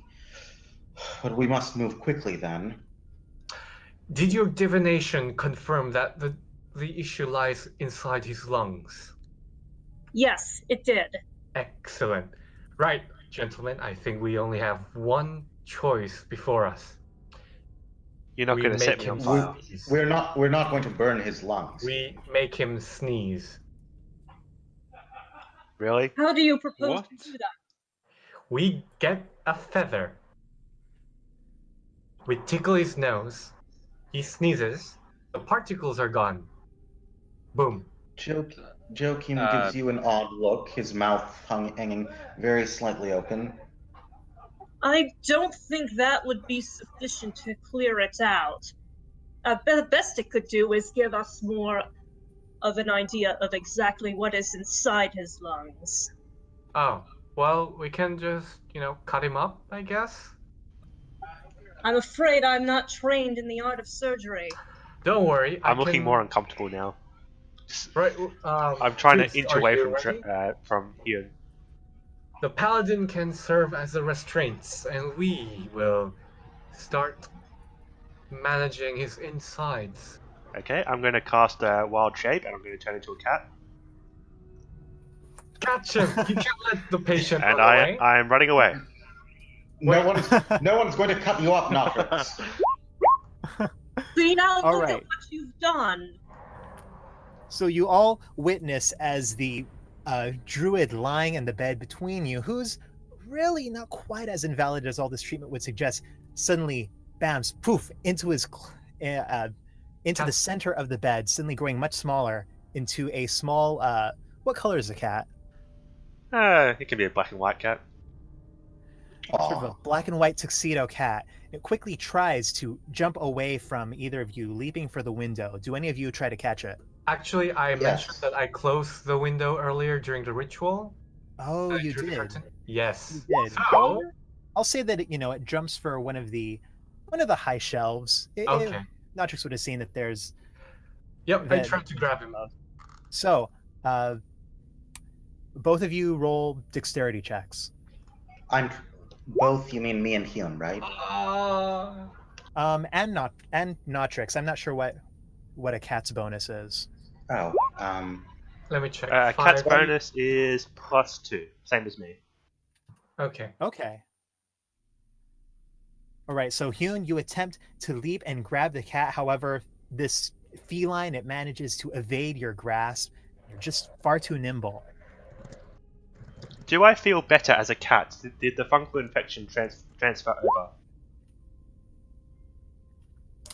You do feel a little bit better as a cat. Wouldn't he feel worse because the same fungal infection is in his lungs and the lungs are smaller? I was kind of wondering if I'd leave it behind with a new body, but I'm not sure. No, it's still the same body, isn't it? Essentially. Not sure.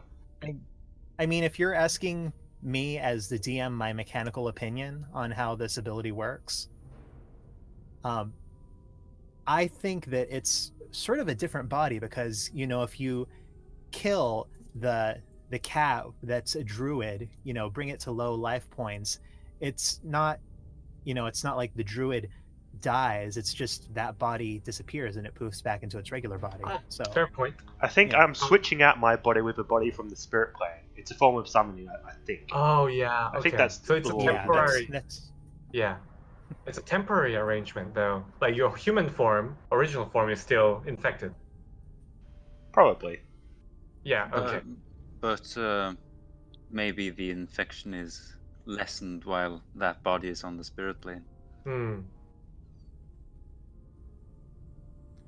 So you are now all looking up at this black and white cat, sort of half cornered. It's at the top of a tall, maybe 7-foot tall bookshelf in one corner of the room, and just sort of wide eyed looking at each of you as you were just moments earlier talking about dissecting it. Joachim gives his most tries to give his most soothing look to Notrix, although he can't resist, giving the sort of expression that you would give to coax down an actual cat. And he says, Notrix, you can't imagine that we're possibly going to entertain Hume's notions. I mean, if you're saying we, I am. You can't imagine that the rest of us are going to allow Hume to entertain his notions. Better. Meow. Really getting into your role there. I mean, I can't talk. Yes. Yeah. Firstly, I don't even have the proper surgical tools on me. How would we go about cutting you up if, without the proper implements? Wouldn't Saradomin guide your hand? Loki says sarcastically. Wait, is Lovia? You here? I thought I was. No. Oh, okay. You Oh. followed us. I guess. Yeah, I thought that you were, downstairs with everyone else. Yeah, I thought you were participating planning in with the others. Oh, okay. Sorry. No. It's Just- okay to be up here. If you Okay, want. let's just say that. When did you get here? Joachim says, startled. Yeah, when did you get here? I've been standing here for 10 minutes. Ah, Wow. You're very quiet. Quieter than the rogue we have. Didn't notice you coming in. Well, people often overlook dwarves. They're somewhat below their field Line of view. sight. Line of sight, yeah, sorry. Yes. Will you help us catch that blasted cat? Meow. I'm not sure we need to catch that cat since we're we've decided that dissecting it probably isn't a good idea. But it's the most direct way. What other idea do you guys have? And as I say, how could we possibly dissect him without implements? Well, we can grab the implements now, I guess, from the kitchen. Yes, lots of sharp objects there. No, Meow. those are thoroughly unsanitary. And Yeah, besides, I mean, I never did get my license, you know. I dropped out of medical school. you what? Yes, so I am a little rusty, much like whatever they likely have in the kitchen. So you're telling us that we have been relying on a supposed medicine man who has not completed his ritual of his rite of passage. Yes, that about sums it up, but I have a little more medical knowledge than the rest of you. I, for one, know that you can't possibly burn someone's innards without affecting the balance of the four humors. You can't know that without trying. It was tried about 5 years ago by the medical experts of Varrock. It's well documented. Oh yeah, that was me. I was in Varrock at that time and pitched the idea. Ah, Yep. well, I hope you're pleased with yourself. You killed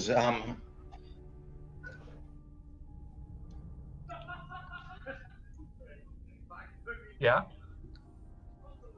you killed 3 noblemen with that suggestion of yours. Oh, don't be so stuffy. Those noblemen were bastards anyway. Besides, they were valuable contributions to the art. Medical knowledge, I suppose, but I don't know that I have the stomach for that sort of sacrifice. Perhaps I promise you that my skills have improved since the 3 dead. You know what they say? 4th time's a charm. So, I don't think shall we? I don't think that's quite how the expression goes. But in any case,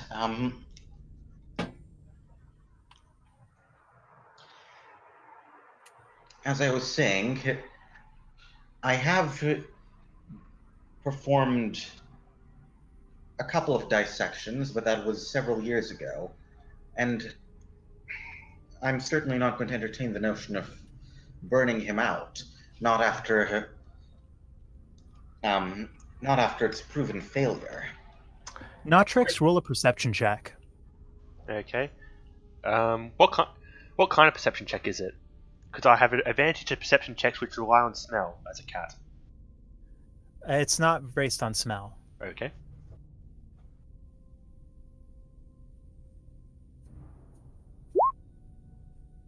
Ooh. All right, Notrix.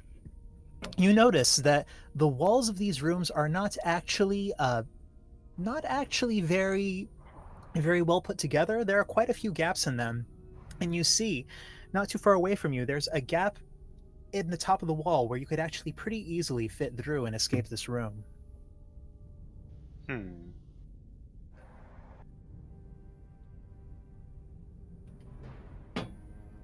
Well, Well, if you have any ideas, I am open to hearing them. Hyun says, tapping his feet impatiently. So, Notrix, are you staying in place or are you going to go ahead and escape? I might as well escape, I guess. All right, I roll a can't see my stealth check with advantage. Okay. Yeah, I'm not sure what a cat's stealth is. It is actually +4, so it's more than usual. Oh, no, actually, my default is +4 as well, actually. Okay, so stealth with advantage. Oh. Not great. Oh, man, not too great. 11. So, as you guys are having this conversation right below the bookcase, Joachim and Hyun, I want you to both roll your own perception checks. Perception check, okay. Can we use my passive perception here? I already said perception check. Okay. All right, and you both notice as you're having this conversation, just as the tail of the cat Notrix, who was previously referred to as Notri, see session 2, everyone, escape through a little gap in the top of the wall. We can't. There's no recording. Look what you have done. The patient has escaped.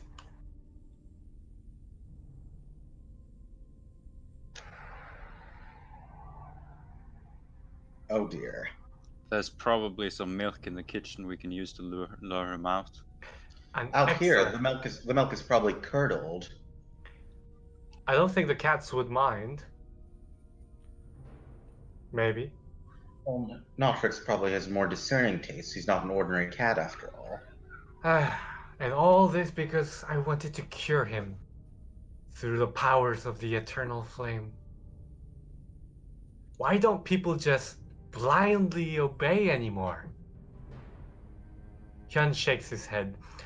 Just, culture shock at the... I mean, he realizes that he keeps finding things to be surprised at with all these ignorant Westerners and their strange habits.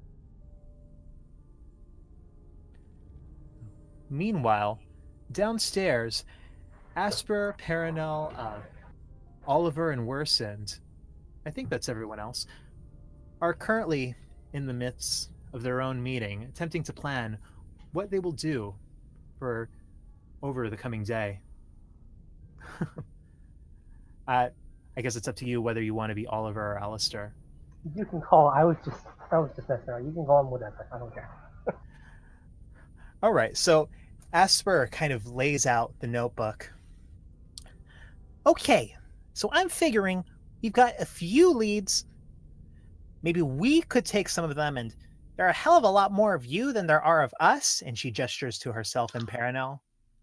So maybe we take one of these, and the rest of you guys could take the other ones. Follow up on it. See if there's anything that'll help us get Ak out of his situation. Well, I'm going through the little notebook here that you left on the table for us. And did you ever actually go to the farm? Well, not yet. I mean, we just barely were able to talk to everyone yesterday. And at this, Paranel sort of pipes up. Though, alternatively, we could just wait it out. Wait it out? Well, it seems like the council is, or at least if what Naila told us is spot on, is not too keen on keeping prisoners.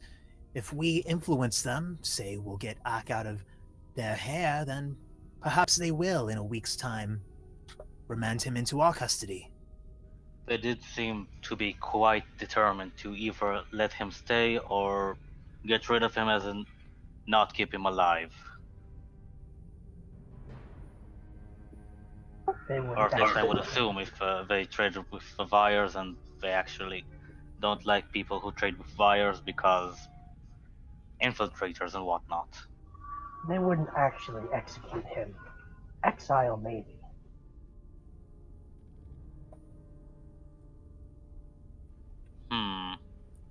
Well, the farm is a decent lead, I will say that. Does anybody else get the feeling there's more to this than just him trading with a buyer, though? I mean, take that gem, for example. You said they could hear what you were saying, right? That is the assumption, yes. Why would that, of all things, be in that chest? Well, obviously, to spy on other people, well, it looks like a normal decoration to the rest.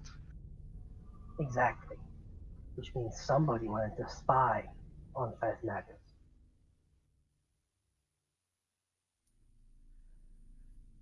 Well, do we even know who that gem was meant to spy on?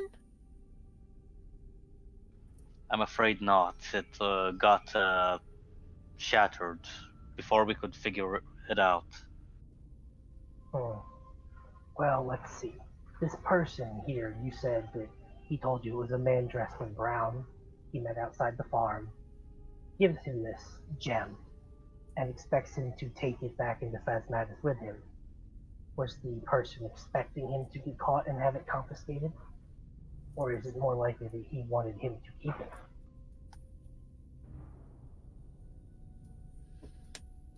Asper and Paranol kind of look at each other. Neither of them really looks too certain. Maybe if you did say anything else during the trade, we'd be able to know for certain. Perhaps we should go and talk to Haranu again and get more details on that. Paranol pipes up. But if he were meant to be found out, then that would mean that there's a Vyre or a sympathizer of the Vyre already in town.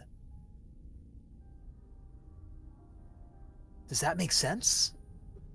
Well, it could, but... Sorry about that.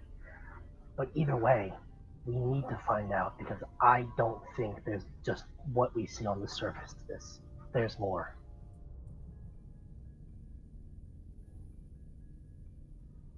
Anybody else have any ideas? At this point, you notice a black and white cat sort of pawing its way along the rafters just overhead. Meow. I don't remember there being a cat here before, and I don't think the lady owns one. I remember there was a cat once here, but was it black? Out of character, there actually was a cat, remember? Yeah, that's why I Yes. said that. Yes, Yeah, but yeah. it's clearly not the same cat. And worsened, looking more closely at this cat, it looks oddly similar to a cat who is not quite a cat, who you helped set up back in the rat pits. Wait a sec. I sigh with a face bomb. What I is can't it? believe. Well, I think upstairs they managed to, well, provoke Notrix so hard that he actually turned into a cat and left them, like ran away. Should we get him down? Absolutely. Alright. So I guess Oliver would try to see if they could find a way to climb up there to get the cat. So, Notrix, what are you doing? Are you just staying up in the rafters? Yeah, I think so. I don't really have much of a plan in mind, to be honest. So I'm not. Yeah. Here, not tree. I give a kind of beckoning call. I don't think that'll work. Worth a shot. So yeah, I guess Oliver will try to find a way to climb up into the rafters to get him. Yeah, they're low enough that if you stood on the table, you could probably reach them. However, Notrix, do you stay in the same position or do you sort of try to evade them? Well, I'll be evading them. All right. So, I can Oliver? like do a thief ladder to Oliver or Alistair or whatever to help him up, maybe. Yes. However, in even the time that it would take to get onto the table, easily the cat has scampered along the wood beams to an entirely different part of the ceiling of this large room. Looks like he's not going down anytime soon. Unless I get up there with him. Paranol kind of clears her throat. So, which of these are you going to be chasing up, and which of these would you like us to chase up? I think the more important one is going to talk to Haranu. So, which one do you want?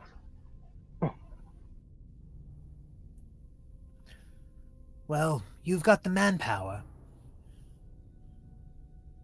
True, but if you go to the farm, just the two of you, you'll be outside of the city walls.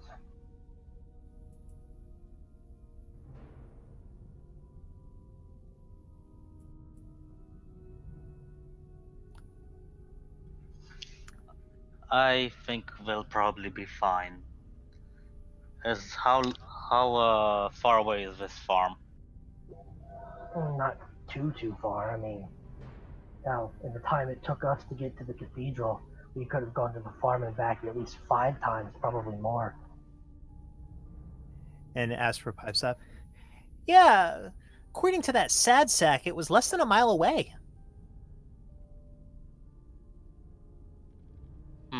Then, I suggest our group handles Haranu and you look into this farm.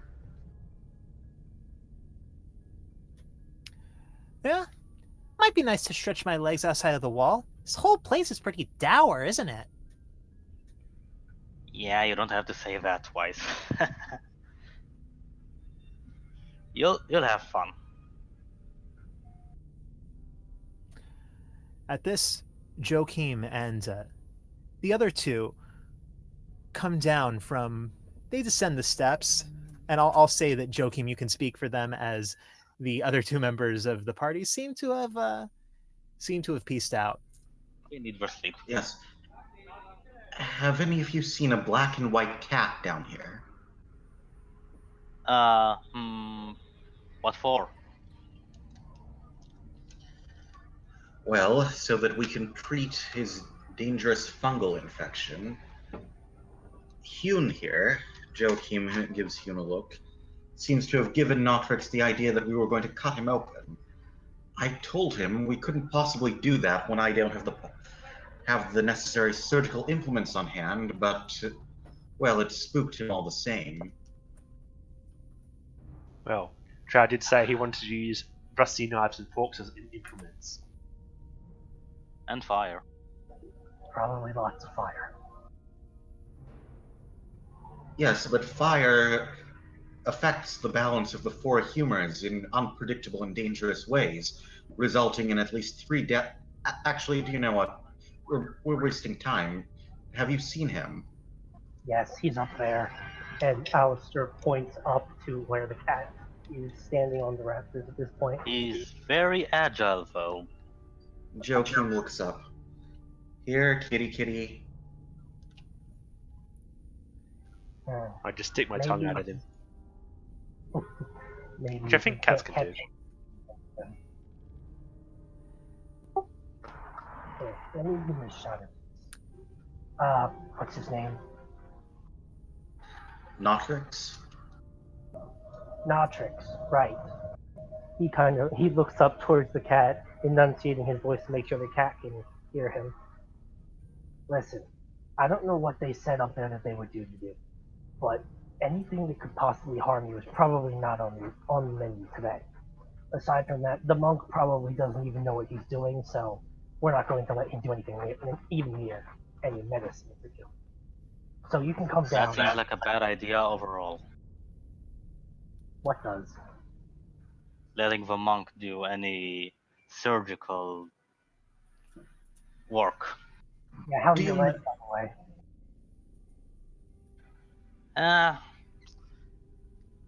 Well, I do feel a little bit of stinging, but I'll walk. I can run. Would have been better if it not happened, but He managed that much all right, at least. Joachim looks thoughtful. Those leeches out in the swamp, if we could collect some of those, we could try to, bleed the bad blood out of Notrix. Oh yeah. Joachim, roll an intelligence check. All right then.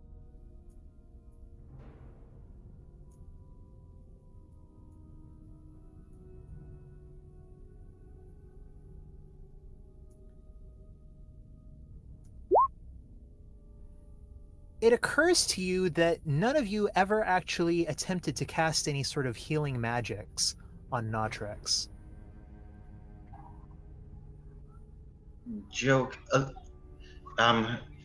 A realization seems to dawn on Joachim. Do you know what? I've been so caught up in scouring my old medical knowledge that the obvious, the obvious never occurred to me. I suppose I must still be a little worn out from our trip. I have been healing all of us left and right, or rather Saradomin has. Surely he would not let Notrix perish now. Are you saying this whole time you haven't tried blessing him with Saradomin? Well, I had a number of things on my mind, as you know well, Oliver. It works well on the dead, as in us. Why not a small fungal thing? Indeed. Here, Notrix. Here, Kitty. So I'm going Joke. to revert to human form, but still be up there. I'll just shout down. You don't need to be so patronizing. All right.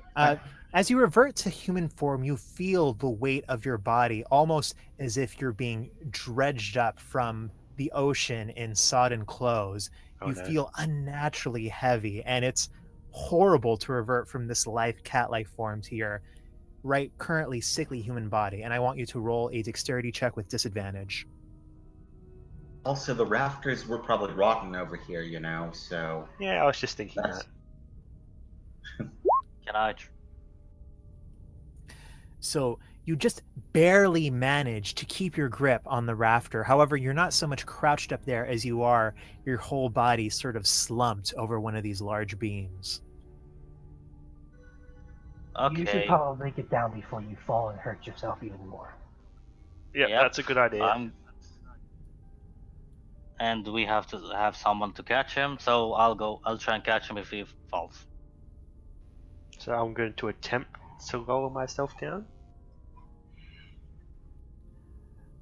Yeah, with the aid of everyone else, you sort of half tumble, half lower yourself. It's not very graceful. However, you manage to get down without hurting yourself any further. You know, he could have jumped down as a cat. Yeah. Maybe the sickness got into his mind. Well, I suppose he had to make sure we don't cut him up. But fortunately, Saradomin needs no knives or blades to pierce the heart of... No, I'm not sure that's the best analogy, actually. Never mind it. Notrix. The monk said he was going to cut him open. Well, the monk doesn't have any weapons aside from his fists, but so we can see why people are afraid of him.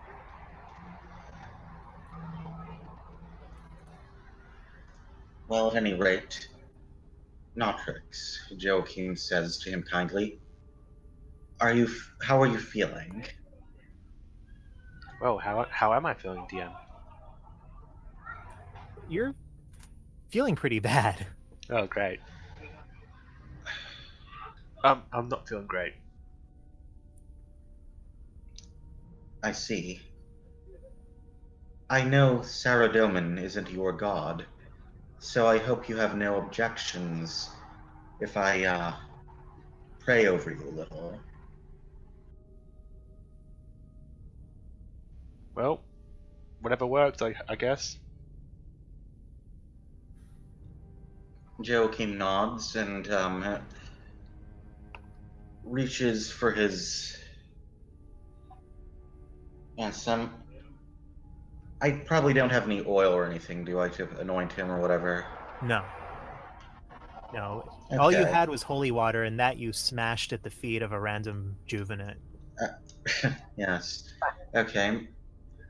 I would have preferred to have a little oil to, anoint you with, but we'll have to make... Excuse me, I have oil in my inventory.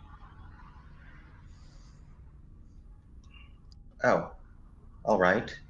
Well, it's a symbolic thing at any rate. It doesn't really affect the power of Oh, well, in that case, I think I'd rather hang on to it.